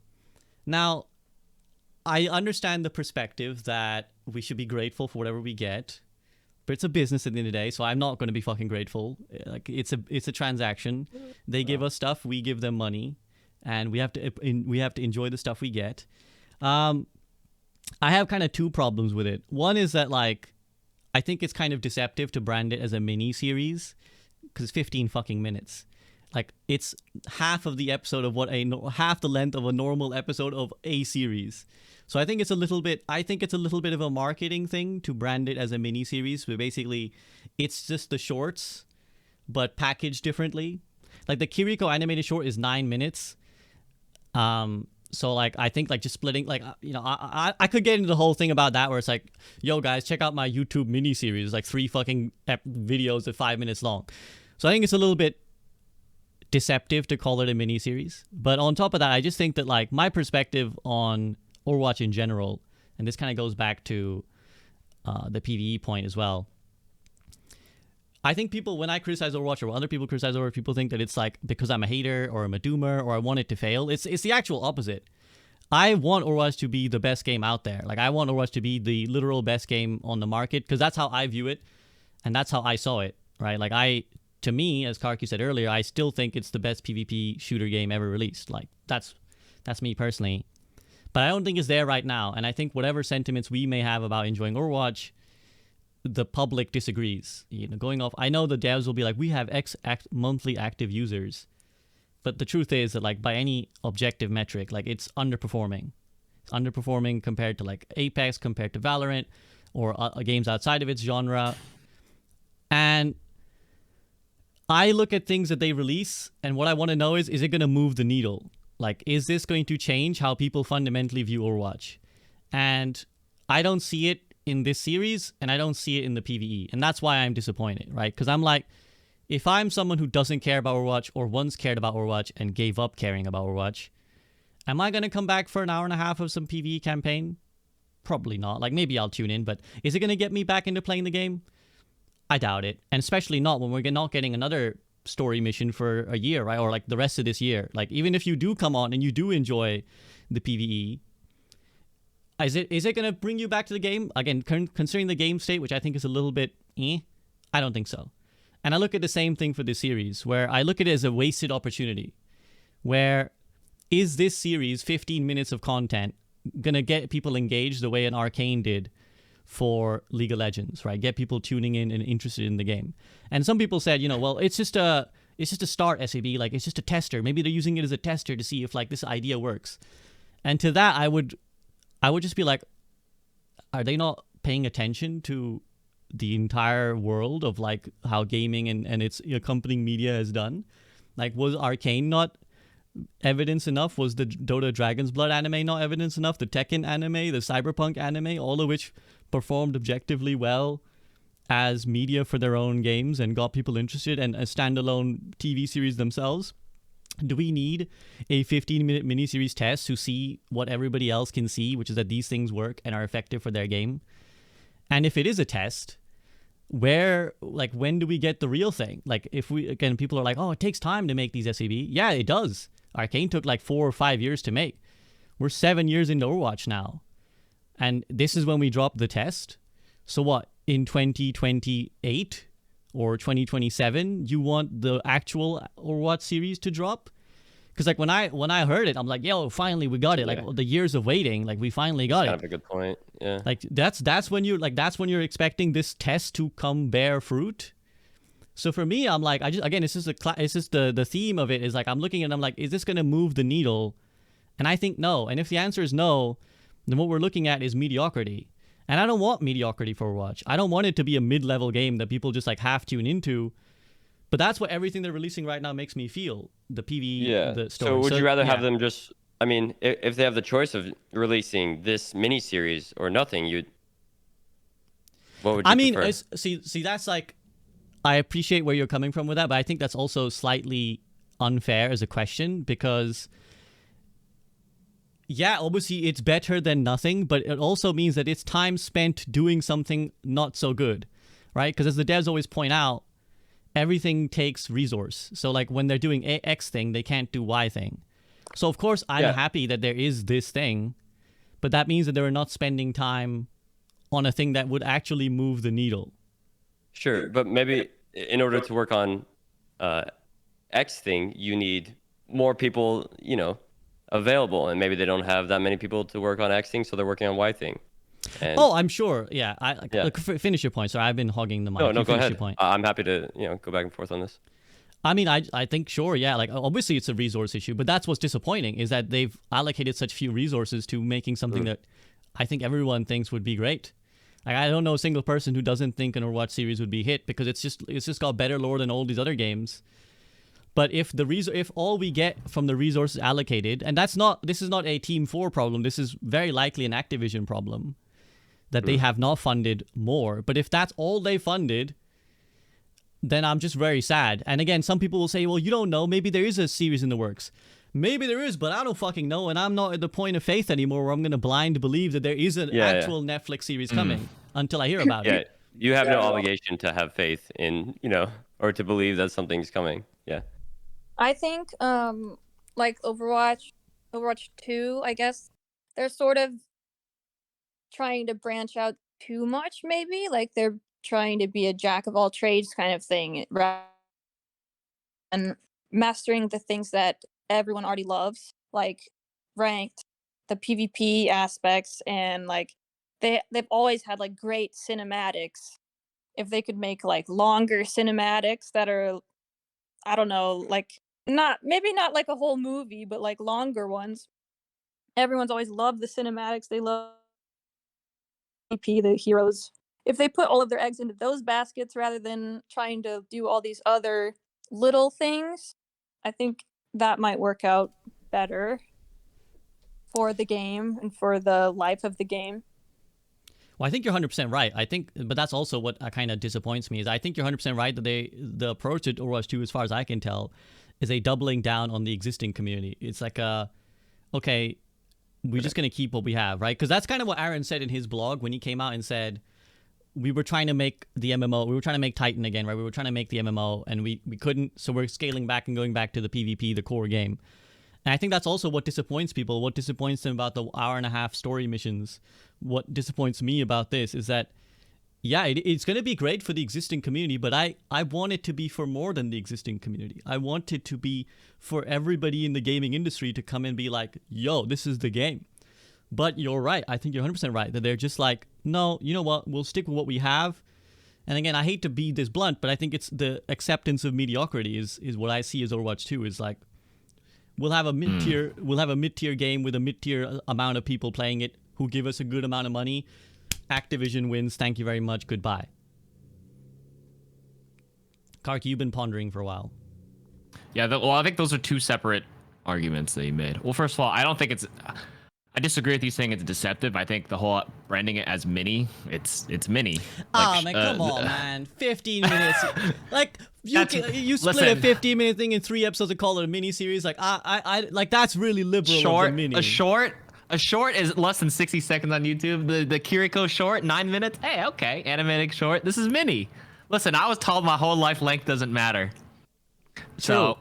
Look, we're not going to disagree there, but I mean, I just think okay, look, that's like, yeah, okay, I will say that like that's not a big gripe. I just think it's a part of marketing in a way that's trying to get people to believe something is happening that's not, in the same way that we had the whole is PvE cancelled or not discussion happen, where it's like, right, we still have PvE, or Star Watch is PvE v PvP. Bro, it's a fucking Doomfist AI and Torb turrets. Like, that's not PvE v PvP. But branding it that way makes it seem like it's more than it is. So that's kind of my point. But go ahead. That's not even the major concern. Carry on. Yeah. Let's like. I think I actually really agree with you saying like we shouldn't accept mediocrity, and saying like this is good is accepting mediocrity. I'm with you on like we have greater expectations.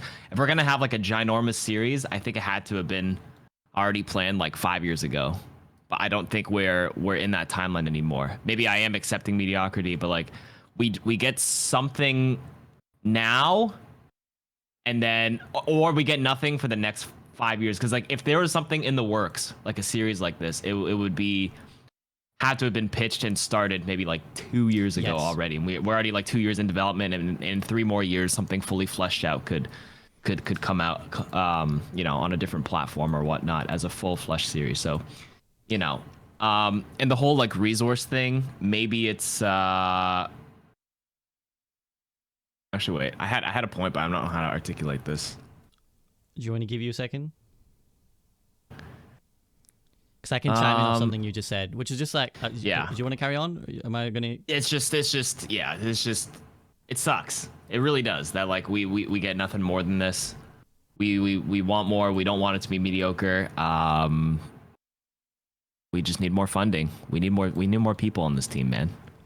Yeah, so again, to clarify, like I should clarify my own stance, which is that, yeah, it's not that I'm upset that we're getting this. It's that getting this is indicative that we're not getting something better. And that's what's disappointing. Okay, right? okay.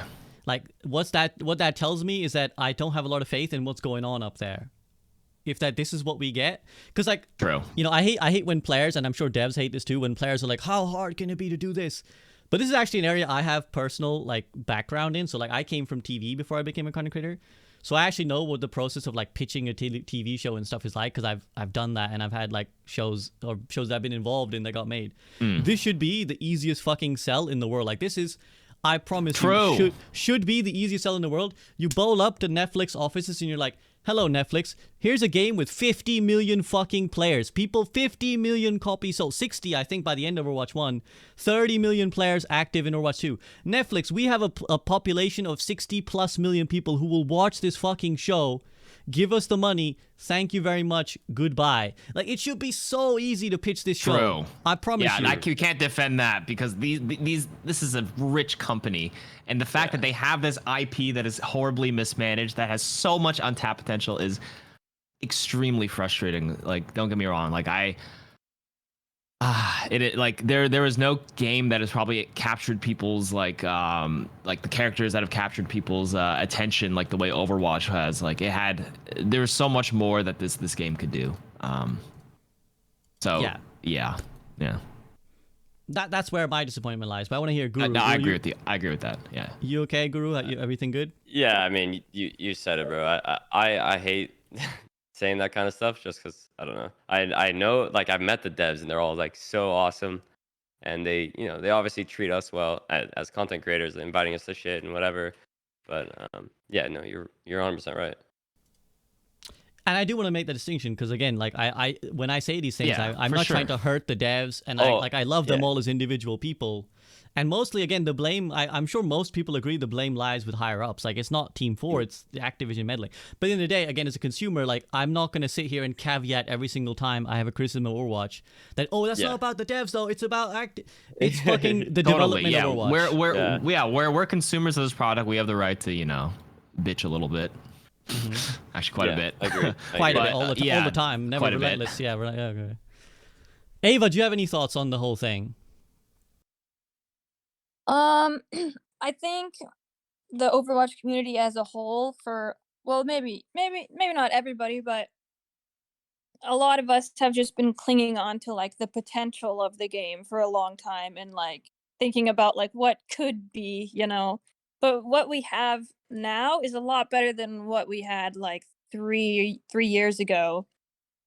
Just like getting no content, no balance updates, nothing really. Like Echo was just absolutely broken for like a year or two straight, I think. Like double shield was meta for like so long.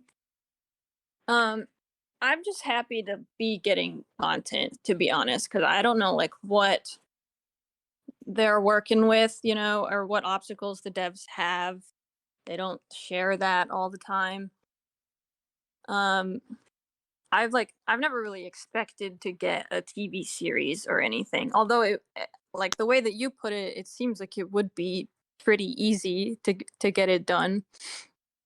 But maybe they are doing it. I don't think that the mini-series necessarily means that there's no TV show coming, because the mini-series seems like just another like small lore package, That's what it seems like to me.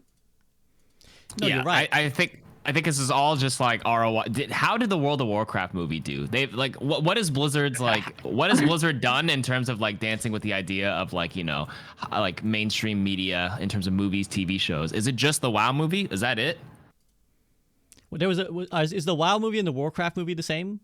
Are we talking about the same thing? Because that was Yes. disastrous. Okay, wait, Dude, okay, yeah, it was disastrous, but like, it's kind of, it wasn't gonna be one of the greatest films of all time. It's just like, okay, this is, it's, I don't know. Yeah, I mean, I didn't watch it. I'm just rewatched talking it about recently. the reception of it. I didn't actually watch it. Yeah. Maybe thought it was they're good? on the page of like, yeah, this didn't work out so well, so they tried it and they're like, maybe we won't do that again, which is a shame. It is a good point you make, because the Activision whole franchise, I can't think of. Does Destiny have stuff? Destiny doesn't have like like a whole TV show. I think someone made a fan-made Destiny TV show, but I don't think they have like an official show. So that could be a very good point you're making, KarQ, that maybe just like the Activision company have seen evidence, and that might be where this test theory comes in, right? Where they're like, oh well, we haven't seen evidence to justify why we should make a TV show, because the one time we made a film, it bombed. So like, why would we do that again?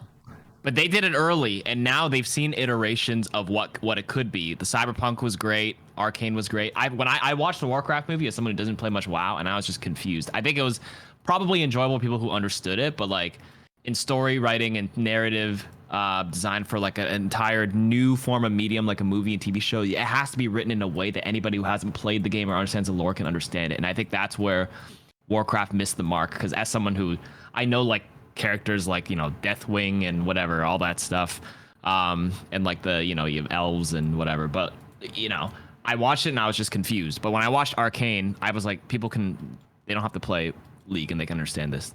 You can watch Cyberpunk, be like, they explain it pretty well. So yeah, maybe Blizzard saw their WoW one bomb before any of these other people did, and they're like, yeah, this is not it. But I do think they 100% should revisit that idea and use the Overwatch IP and deliver a story that casts a wide net, gets people in. And I think it's indicative of good movie writing when I can watch like the third Avengers movie and get what's going on or whatnot. You don't need to watch like the first two. And I think a lot of movies are doing that, where you have to deliver it in a way that does that. You know what I mean? Yeah, so to summarize, it should be good and not bad, which is the difference. It should be between, good. It should be good, but too bad that they bombed the first time and now they're probably hesitant. But come on, you guys make $1 billion. You can allocate some budget. Certainly, can't you? Some people in chat mentioned that I think there's a Diablo series has been confirmed, so maybe there's something that they're open to. And again, I want to go back to Eva's point, which is that like you're right, Eva, that Eva, it's like it's not that this does not mean it's not coming, but I don't have like there's no indicator that it is coming, and I don't have faith that it is. Like, if that makes sense. Like there's no indicator that it is there's also a real series coming, and to me, like the mini series indicates time spent not on a bigger one, but that could be a false conclusion that I'm drawing. So I appreciate. I don't know about the time spent thing. I'm like pretty sure they use different studio. I don't know if this is in-house it's made. not. It's not literally. That's Yeah, the you're thing. right. But it's. I also Just- would be surprised if they were to commission a mini-series and then simultaneously commission a bigger series from two different companies like that. What's? I don't understand the logic of that. Like, because that would have There's to be a different. also- That would have to be a different studio. Sorry, just finish. That would have to be a different studio because obviously, if you give a commission to X studio, make us an Overwatch anime, they then can't also make a series at the same time. They are then spending their resources on making that mini series. So then you'd have to give it to a third company to give your actual TV series. So like, why would we do that? Ava, carry on.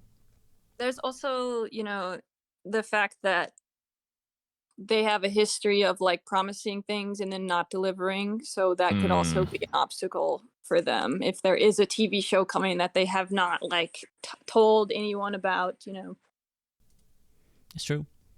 Again, there's a lot of possibility. I know people will be like, "You're Doom recipe," but like that's maybe I am. That's just where I am.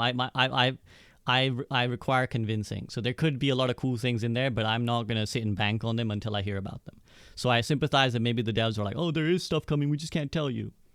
So be it. But until you tell me, I'm press X to doubt. Yeah. Right. Okay. Any more thoughts on that before we move on to talking about things like the World Cup? Anyone? Guru? Yeah. So, we also I presented a lot of ideas about like what they could do for skins. So in Heroes of the Storm, I think they did skins really well when they were taking. Well, it might be easier because they're allowed to take from different IP, or that's what it's called, IPs, different games. So like they're allowed to take skins from WoW and all these different characters and cross like what's KarQ, you were talking about it with me too. Yeah, And yeah. Can you like elaborate? I'm drawing a blank here. Yeah. Well, basically, the other thing that Guru did mention feedback was again just being able to take from their IPs. They literally own it. Like HOTS did it. Heroes of the Storm, where they just like made the Butcher as one of the hooking guys. Stitches. They made they have actually like Overwatch characters in HOTS, and they had skins for those heroes that like are not in the game as of yet. So Guru was just like, letting the art director know that like, this Diva skin in Here's the Storm was like so freaking cool. We put this in Overwatch. They'd have to probably redo it to different, MOBA game. HOTS is top down, but like, you just work off that idea, and it's just like, yeah, it's just should do that. The history of the Butcher is an interesting one because there's the Butcher, then there is the Abomination unit in Warcraft 3, which someone, Ice Frog, made into a Dota character called Pudge, who hooked people, who then became Roadhog. And then Roadhog also was like characters in League of Legends and Dota. So, and then now we're talking about Here's the Storm adding a Stitch skin. And like, so there's a lot of like intra Blizzard history with that character, but that's just like an interesting side note. Ava, sorry, you had something you wanted to say. Yeah, we also talked to them about mythic skins, and they were asking us like what kind of stuff we'd like to see from mythic skins. And I told them that I really like when there's like different voice effects to the mythic skins. Like if they don't have any special voice, I don't know. I find the skins that have like different voices to be better than the mythic skins that don't. And like cool like lighting effects on the skins and like masks and things like that, like Genji's mask.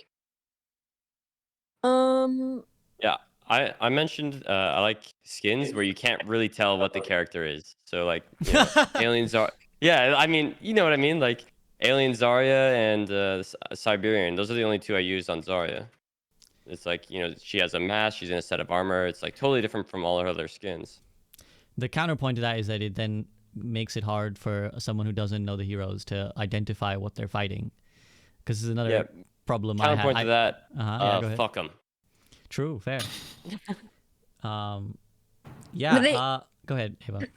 they also like after we were talking about the mythic skins, they specifically asked like if we like it when the mythic skins have like different voice lines for their ultimate. Like Junker Queen says something about Greek mythology or something whenever she ults with the mythic skin, rather than saying like take him to the wasteland or whatever.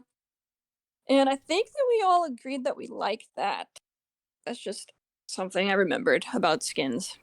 Someone mentioned they wish they could turn it off though, and like have Oh, yeah. default sometimes. Or, I don't That know. would be a True. really good idea. I think that would be really good to have. Yeah, like, for accessibility, under skins. accessibility options, turn off custom voice lines or interactions with skins. Yeah. That could be something that's toggleable. I mean, they That'd be added so many nice. new accessibility options. People always ask, "Why is your cursor so big?" I don't know if you guys did that. I maximized the size of mine. Oh yeah, yeah. I no, same. do I that. didn't. Yeah. I actually forgot to Anyways. ask you guys this question, but on the monetization, did you guys get to talk to the devs about like how we're actually getting the PvE? Because we know I think some people were a little bit unclear on the fact that they were like, it's $15 for this little bundle that gets you permanent access to the missions. Like, how exactly does it work? Were you able to talk to them about that? No.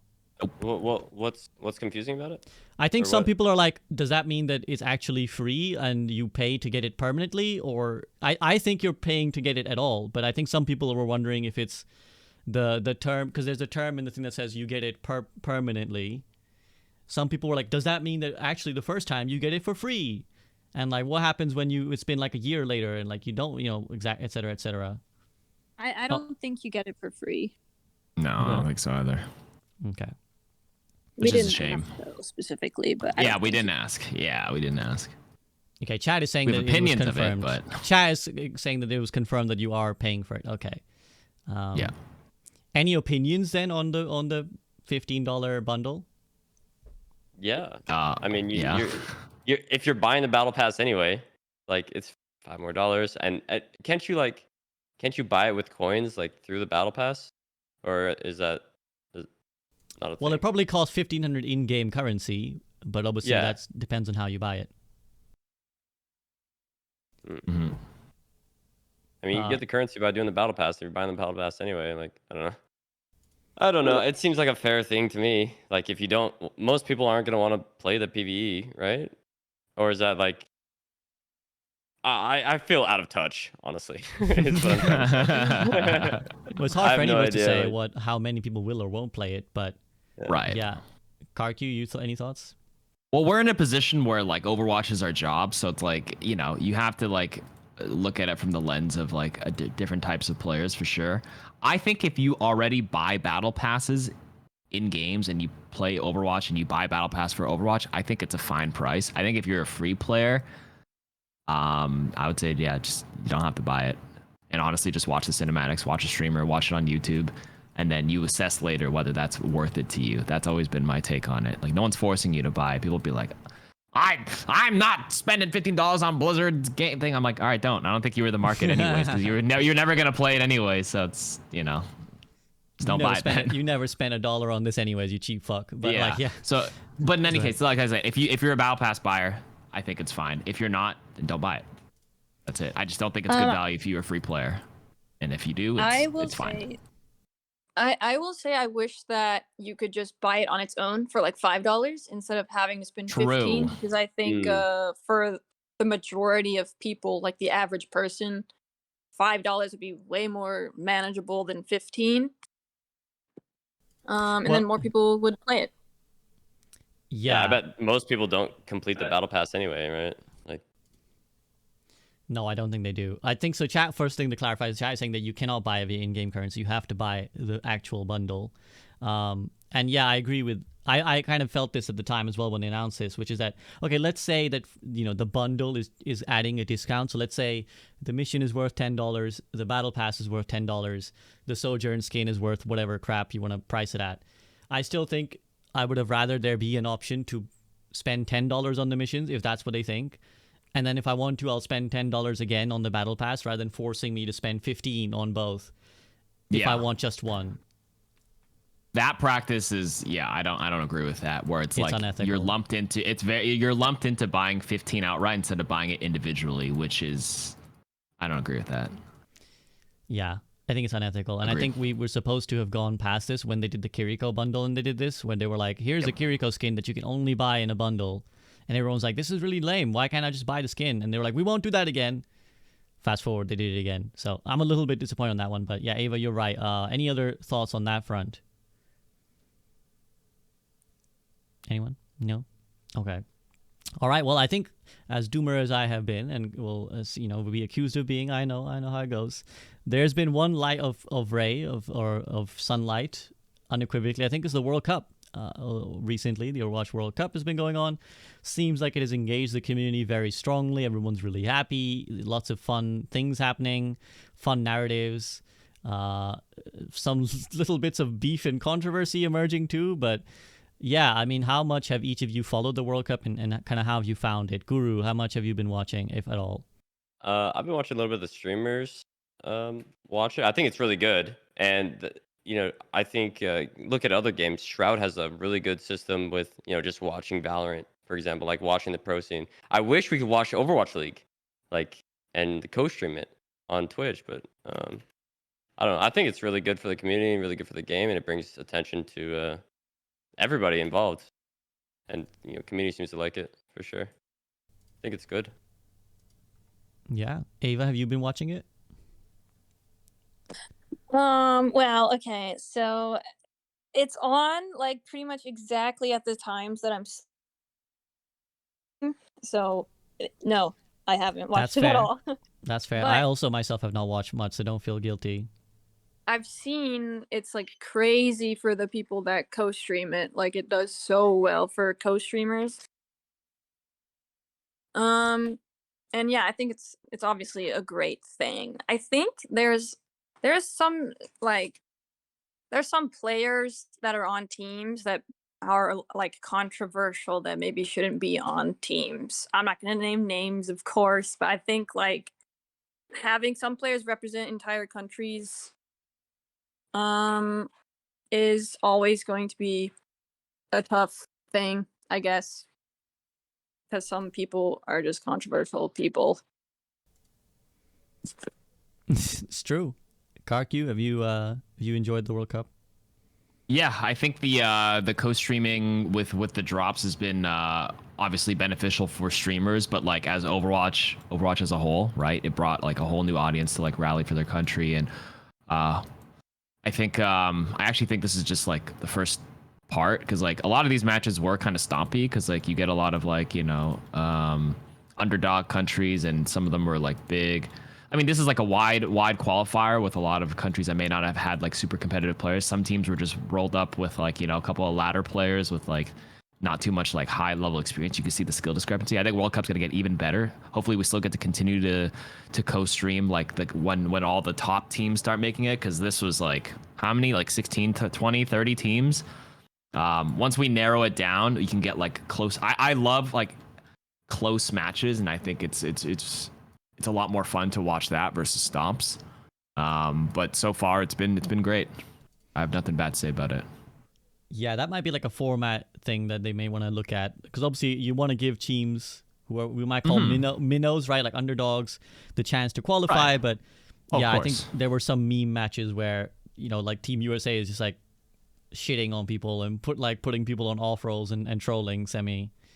So Well, you have to give them the opportunity to show themselves. What if they just like pull like they're like a dark horse? They just like absolutely roll randomly, and like that's not even on that's on USA for trying to troll. well, Thinking they can just win. Team Spain, for example, were a big upset to qualify for BlizzCon. They defeated like I saw lots of fun about that they were never fancied to qualify, and they did, so that's really good. Yeah, I mean, I think it's been awesome. I think the World Cup has always been a big, like, we had a long break, but it was always a big hype moment for the Overwatch community. And I think it's been great to see people rooting for their teams. Unequivocal dub, I think. Like, obviously, it can be improved. Like we talked about some of these format issues. I know Bad Patchy Mari was talking about a couple of things that he'd like changed and stuff. But I think a lot of the streamers did a great job of like putting a lot of attention to it. There were some interviews afterwards. Flash was paying people gifted subs to run like Reinhardt and Winston or whatever in certain matches or whatever. So a little bit of tomfoolery occurred. So yeah, it was great. Is there anything kind of more you'd want to see from it, Guru? Like anything else you kind of wanted from it? I think in-person events, but I mean that's kind of difficult. Like in the first few years of Overwatch, they were just flying people out to every single location. I think that was so cool, but I think it's a bit harder to do now. I don't know. Budget. I think it's fine as it is. I mean, Yeah. obviously it could do improvements, but I can't think of anything. Sure. And I think, it's going to be cool when we come through in BlizzCon and we actually get to see them play in person. Like, that'll be amazing.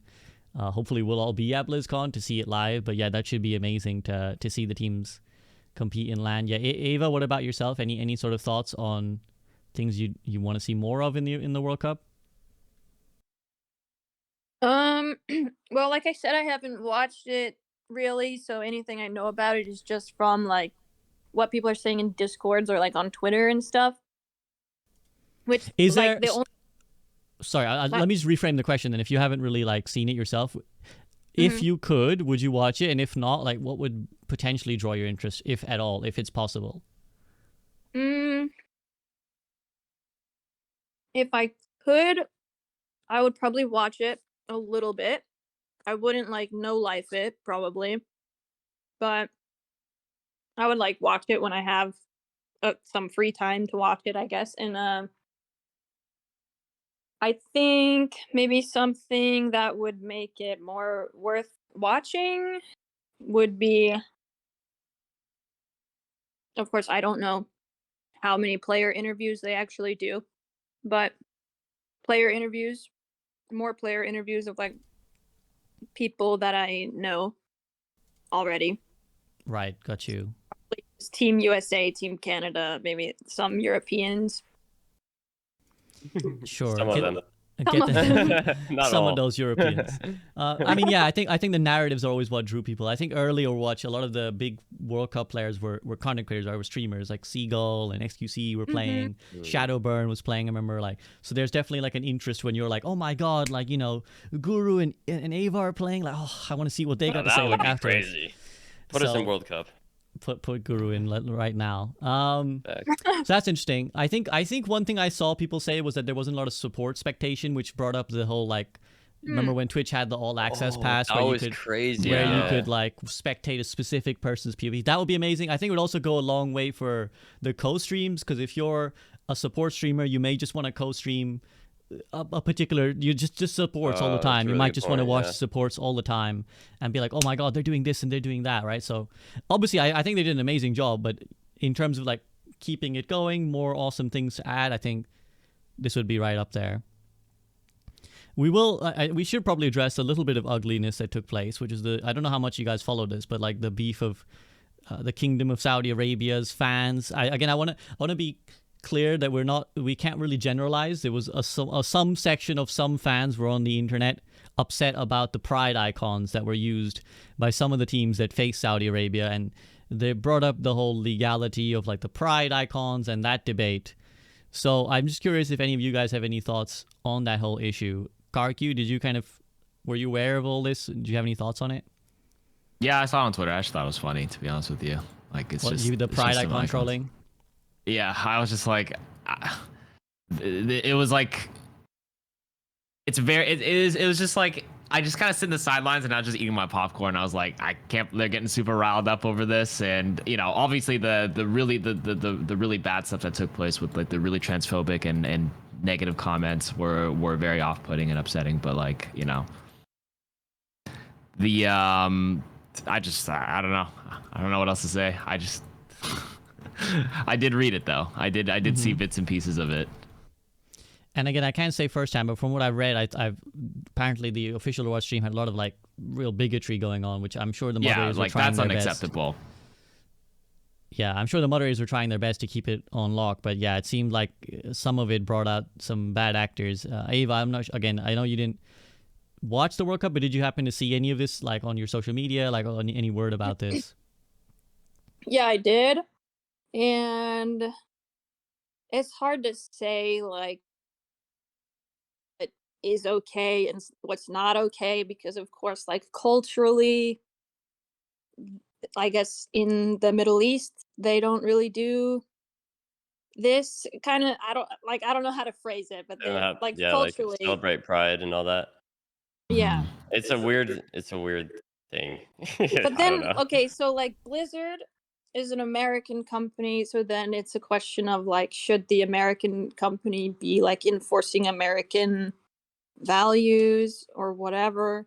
But I thought I could have swore I read that like if you're like in the Middle East, then the pride content is like blocked. It is, yeah. So then I don't understand where, I guess, like, how did this happen, you know? People would like see it like on the main screen, and instead of like Oh, from okay. their point of view.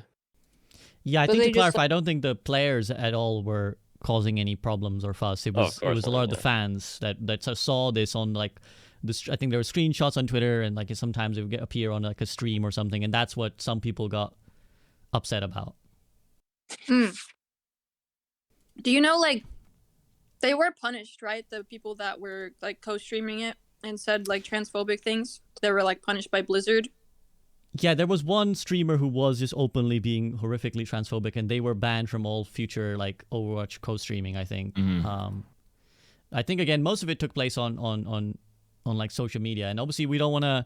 I want to be very particular here that we're not going to try and paint an entire country or community as like by the actions of some people, but I was just curious. Yeah, I just wanted to ask if you guys had any thoughts on like, yeah, because it was definitely one sour note that I saw of like a little bit of ugliness. And I think it also just shows the importance of why we need Pride and why like these icon stuff are important. Because for so many people, just like a trans caster is bothering the fuck out of them, and honestly, those guys can get fucked and shut the fuck up and get banned. So like, it's good that we should celebrate these things so that people learn to like deal with it if they have a problem, because it's definitely a you problem. Yeah.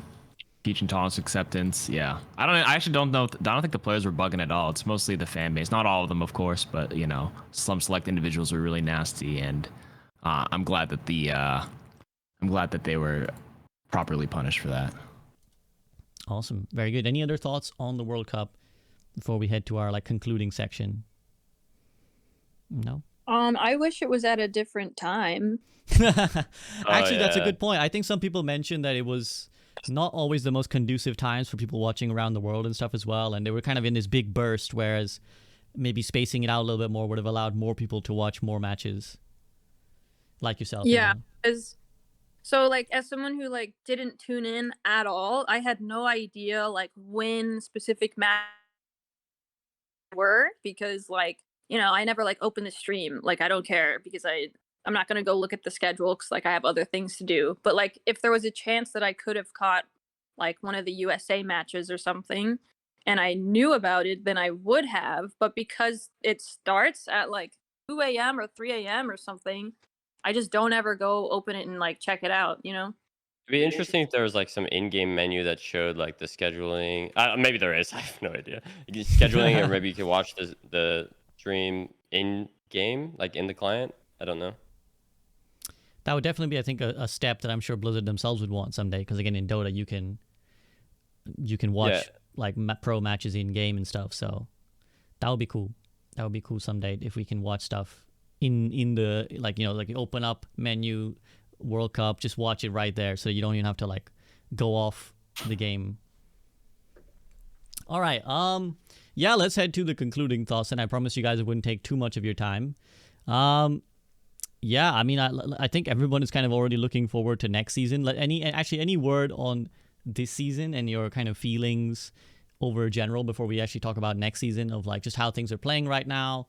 Are you happy? You know, it's like the game state. I myself haven't really played, so I can't comment too much. But are you happy with like the game state at the moment, KarQ? Yeah, I think like, you know, I've always said this feels like more of a PvP game, and like they're always consistently balancing tuning. There's patches, there's communication for this PvP portion. I think the game state's good, minus Lifeweaver. I still think they missed the mark for him, which is disappointing for me. And obviously season 4, I'm like, new heroes shake up the meta, but season 4 was completely just like no Lifeweaver, no new hero. So this basically has been the same game since December when Ramatra came out, like the same hero rotation. I'll get the odd Lifeweaver game, but like, you know, I actually think he's okay right now too, but like I think he needs a little bit more love still. But yeah, other than that, maybe it's getting a bit stale because it's been 7 months since Ramatra came out, and since Lifeweaver isn't like a popular pick, it doesn't feel like it's changed too much. So like it's a bit stale for me, not because like they haven't been doing things, but more because like nothing has shifted too much. So I don't know. Maybe season 6 new support hero will shake things up with Flashpoint. So I'm excited for that. That's about it. Guru, are you happy with Overwatch? Am I alone in this? Like, I feel like snipers got nerfed, but now I'm seeing more snipers. Like snipers more than ever.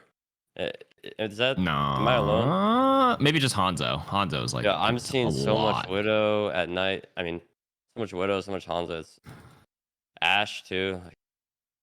I hate it. I personally hate that. But So that's been bothering you, the sort of sniper dominance. yeah, I mean, as a tank, I mean, specifically, I've been playing a lot of Junker Queen. It's just like, dude, I can't do. I'm just That's getting probably countered why they're. so That's hard. probably why they're picking it. I mean, if you sit maybe, on Diva yeah. or Monkey, they probably might not pick it as much. Even then, I do like lately. I've been swapping. It's like maybe I'm playing against the same guys, and they're all just like playing snipers. I don't know. Maybe.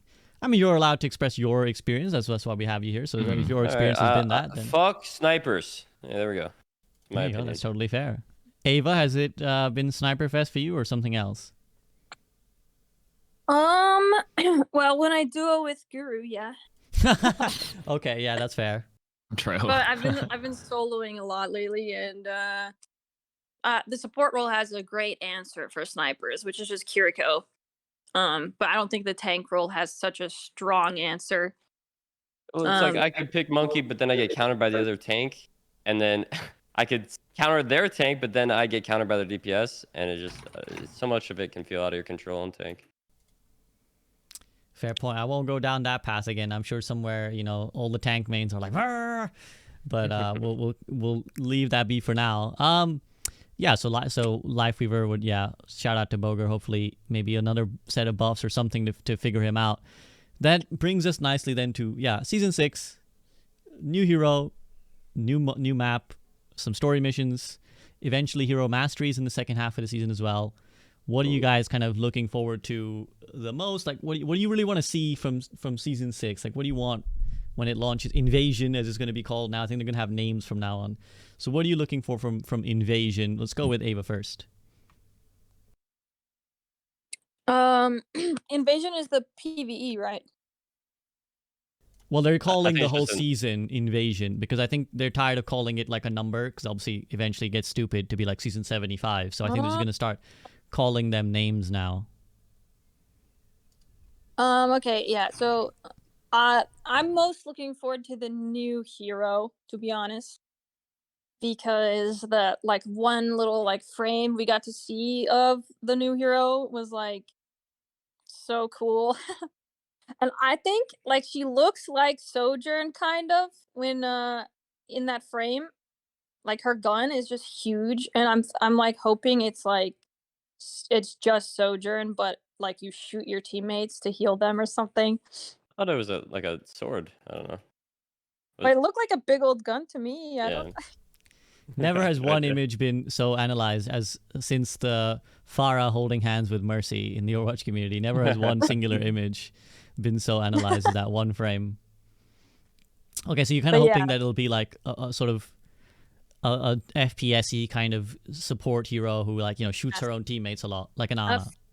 I'm hoping for a flex support basically, because Lifeweaver is more like a pocket support. Right. So he's cool because he's new, but I don't think he's one of my mains. But I'm hoping the new one is more aim intensive, Sure. That's a fair expectation. Okay. Guru, what about yourself? What are you looking forward to in season 6? Like, what is you're like, I really want this to happen in season 6 and this to deliver? Yeah, I mean, I'm actually super excited for Prop Hunt. I know that's not, Guru-esque at all because I always talk about PvP or whatever, but the Prop Hunt seems really, really fun. Yeah, I'm just excited for everything new. It's new stuff. Hopefully, just hopefully it's good. I don't know. That's all I got. I mean, I think everyone echoes your sentiment. Hopefully it's good. KarQ, what about yourself? Is the support main in you hoping for some dope cyber woman lady, whatever the fuck she does, sun lady, or are you kind of more looking for the PvE? What really needs to deliver for you? No. Definitely the PvP. Definitely the Flashpoint and the new support to shake it up. Lifeweaver viability. If both of those become viable as a support player, then it gives you a lot more options and rotations and ideas and comps to kind of work around. If Lifeweaver and the new hero are viable, and hopefully she is, please. But yeah, that's basically actually that's all a I'm looking forward to. Quick comment, Mr. KarQ. I saw Jared saying that we don't want to release heroes that are like broken, because we think it's like really disgusting that like other games sometimes release like deliberately broken heroes to like get people to buy them. What's your stance? You want to like strong hero? You want her to be kind of OP? Like, where do you land? How should new heroes be? New heroes should just be like balanced. Like that should be the goal of Come everything. on, KarQ. Come on now, I don't bro. have a hot take. No, that's the yeah, truth, okay, though. but here we Like, go. If it had to be, Forehead. look, it's hard. Like it's hard to make a hero that's like perfectly balanced, right? So if they had to lean on the course. side of OP or Lifeweaver or underpowered, let's say Lifeweaver is perhaps the yeah. extreme example. If it had to be too strong or too weak, what would you say? Oh, obviously like too strong, so at least there's like a reason to play them. But that's also not indicative of a fun game if things are too strong or too weak, so Remember like original landing right in the Sojourn? middle is the better. Original Sojourn was so fun to play against. I love that. Make it. Oh, I did super not OP. like that. Yeah, things that are super strong are not good. Like obviously the bias and the hot take is like, yeah, I'm a sport man. Yeah, make it super OP, but then that also doesn't leave room for like ideas and comps, because you have to just pick one hero because she's that good. That's no fun to me as well.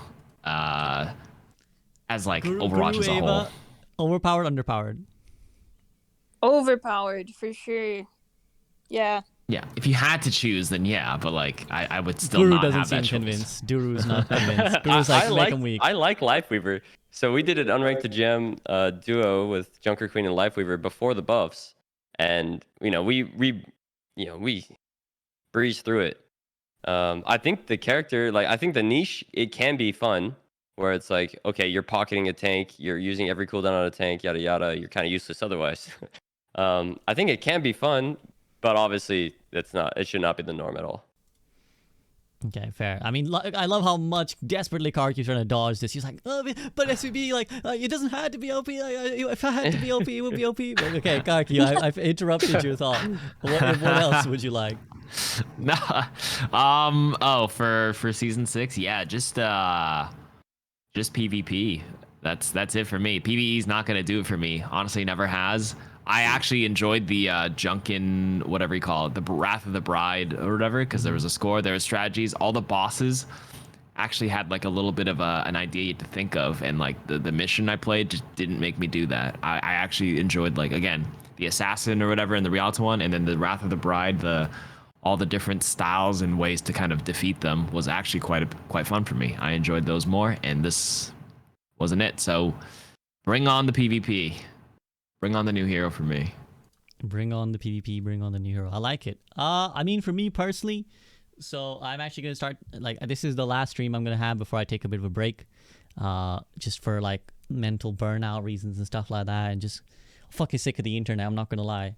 So yeah. I just need to, get away from a lot of that. And I think, to be honest, I don't have a lot of faith in Overwatch at the moment. And I'm just going to be upfront about my feelings rather than try and mask them or try and be diplomatic or corpa. So I remain to be convinced, essentially, as I'm sure the theme of the podcast has been. I remain to be convinced. I wish Overwatch the best. As forever a fan of Overwatch, I will always want it to be the best. But I'm kind of on the outside looking in, I would say. I'm kind of like, okay, I'll come back and play. That's, for season 6, but I need a reason to keep playing. So I hope Overwatch will give me a reason to keep playing. I hope it kind of defies expectations. I mean, I think season 6 is, for the foreseeable future, the best season we'll ever get. A new hero, a new game mode, PvE missions, this short, the cinematic, the mini-series. We're getting a lot in the next season. And then hero masteries as well at some point. So for me, this is as good as it will ever get. Yeah, Guru, you want to comment on the Hero Masteries? I'm really excited for Hero Mastery. I hope there's a leaderboard, and I don't know. I feel like at some point it's going to be min-max so much, but overall, just super excited for that too. I hope. Have they said how many? Are they going to release all the characters at once? No, I think it was 4 or 5. Never something mind. like that. It was Never Sojourn, mind. Winston. Night Main isn't in it. It's like Sojourn, Junker Winston, Queen is going Mercy, to be last, man. Ryan, and someone else, I think. Yeah, it's Sojourn, Winston, Mercy, Ryan, and one more person. I can't remember. I think that'll be really fun. To finish my point, I feel like for me, the magic is gone. The honeymoon is over. I'm kind of not an Overwatch stan anymore, and I really would love to be. I would love to be one again, but that's my POV as things stand. And so I guess I will be the voice of other people like myself who've kind of gone off the game, and want reasons to love it. So that's what I look forward to. I hope Season 6 provides it. And I hope to see you guys thriving. I hope you guys have an awesome time playing Overwatch for the rest of the season and when Season 6 drops. Thank you so much for all your time. Guys, please show these guys some love. Go, drop them a sub. Go subscribe to their YouTube channels and whatnot. But yeah, from Ava, Guru, KarQ, anything else you guys want to say before I let you get going? I actually wanted to ask you, SVB, because you didn't talk about this. About the World Cup Twitch drops. Like, what did you think about those compared to like the previous drops that we've had? I mean, I think having drops is great. For me personally, as a content creator, it did nothing. It didn't at all increase how many people were viewing my stream. I think that's just because most people just tuned in to like the top few streamers in the category, lurked and got their drops. So like I mean I don't begrudge them. Like I'm happy for my homies. They make him bank. All good. It didn't really do anything for me as a content creator though. Is that interesting? Kind of what you were asking, Eva? Yeah, that's part of it. But like specifically like the fact that there were like way more drops to get this time. Like there was like 6 of them or something. Again, it for me, didn't do anything for you because. Yeah, go ahead, Guru. I feel like overall it just like boosted everybody's numbers. I saw people that I've like never seen before. Actually, I struggle with that too. When I first in some of the drops, like can you mute your mic? She would get like 3,000 viewers, and I would actually go down in viewers, and it was like it felt like I was doing something wrong, but it's like I don't know. I guess some of it's just RNG, or I'm not really sure. Yeah, I mean, again, I'm not going to sit here and try and make a big issue out of it because, I'm sure people listening are like, I don't give a fuck, streamer, your streamer problems, like, I don't give a shit. Yeah, I mean, it's to answer your question, Ava, like, I mean, again, for me, like I said, it didn't really make any impact, so it didn't really change whether there was 6 drops, 8 drops, 100 drops. It literally didn't affect my content at all. Did you promote it at all or no? No, I didn't, to be fair. Oh. So maybe I That's why I have heard that sentiment where like it obviously benefits the people already like doing well because somebody will just pick someone top of the category in AFK. So like I've always felt I always thought drops were beneficial for everybody, but it doesn't seem like that's the case after reading hearing your sentiment and some other people saying it actually negatively affects them sometimes. It does. I was just curious, yeah. like how I was just like. Are you guys plugging it anywhere, or is there any other way to like kind of like reverse that? I'm trying to like think of solutions to kind of help the Overwatch community in that capacity. Well, obviously, you like every other streamer, I just put like the drops in the title. I think it's like it's a multifaceted issue because I think a lot of the times as well, it's like. If people are interested in watching the World Cup, they want to watch like X person's POV on the World Cup. So if the World Cup's going on, and if like someone's doing something else, then people are like, I want to watch the World Cup, so they tune out. Or I don't know. I'm actually like genuinely like something worth studying, I suppose. But I don't know what exactly the behavior patterns are, why people what they choose for which channel to watch drops on, etc., etc. Yeah, I would always say I don't go live when Flats is live. Yeah, that's one thing. I actually go live at the exact same time Flats goes live. So well, that'll do it. So we got a little bit of overlap there. Well, to study what he does and like what I mean. I promote it on YouTube. I pin it in recent YouTube videos. I'll pin my stream, be like, and I'll verbally call to action. I post it as a YouTube short. I post it as a TikTok. So I do think there's also a little bit of like as a streamer, a smaller streamer, if you want to grow in that capacity, you have to use your other outlets and be like, hey, I will be live this long. And like literally just, I always tell creators this, sorry, I'm going on a whole streamer tangent. Just throw shit at the wall and see what sticks. Throw it everywhere, guys. Like, there's too much untapped potential you guys aren't looking into. All right, that's all I'm gonna say. No, I mean, appreciate the advice. Ava, does that answer your question? Maybe I just need to plug it more. Yeah, that was good. Awesome. Okay, well, again, thank you very much. Any other thoughts, actually? Because I think Ava chimed in at that point. But Guru, KarQ, any other things you want to bring up before we let you get going? I got nothing. You got nothing. I'm good. Thank you for All the right. invite. This was enjoyable. I love talking about this kind of stuff. Yeah, Awesome. thanks. Thank you. No, thank you for your time, guys. Appreciate you very much. As I said, guys, please show you guys some love. Thank you so much. I hope you guys have a fantastic rest of your day. And till I see you again, hopefully soon, have a great one, guys. Peace out.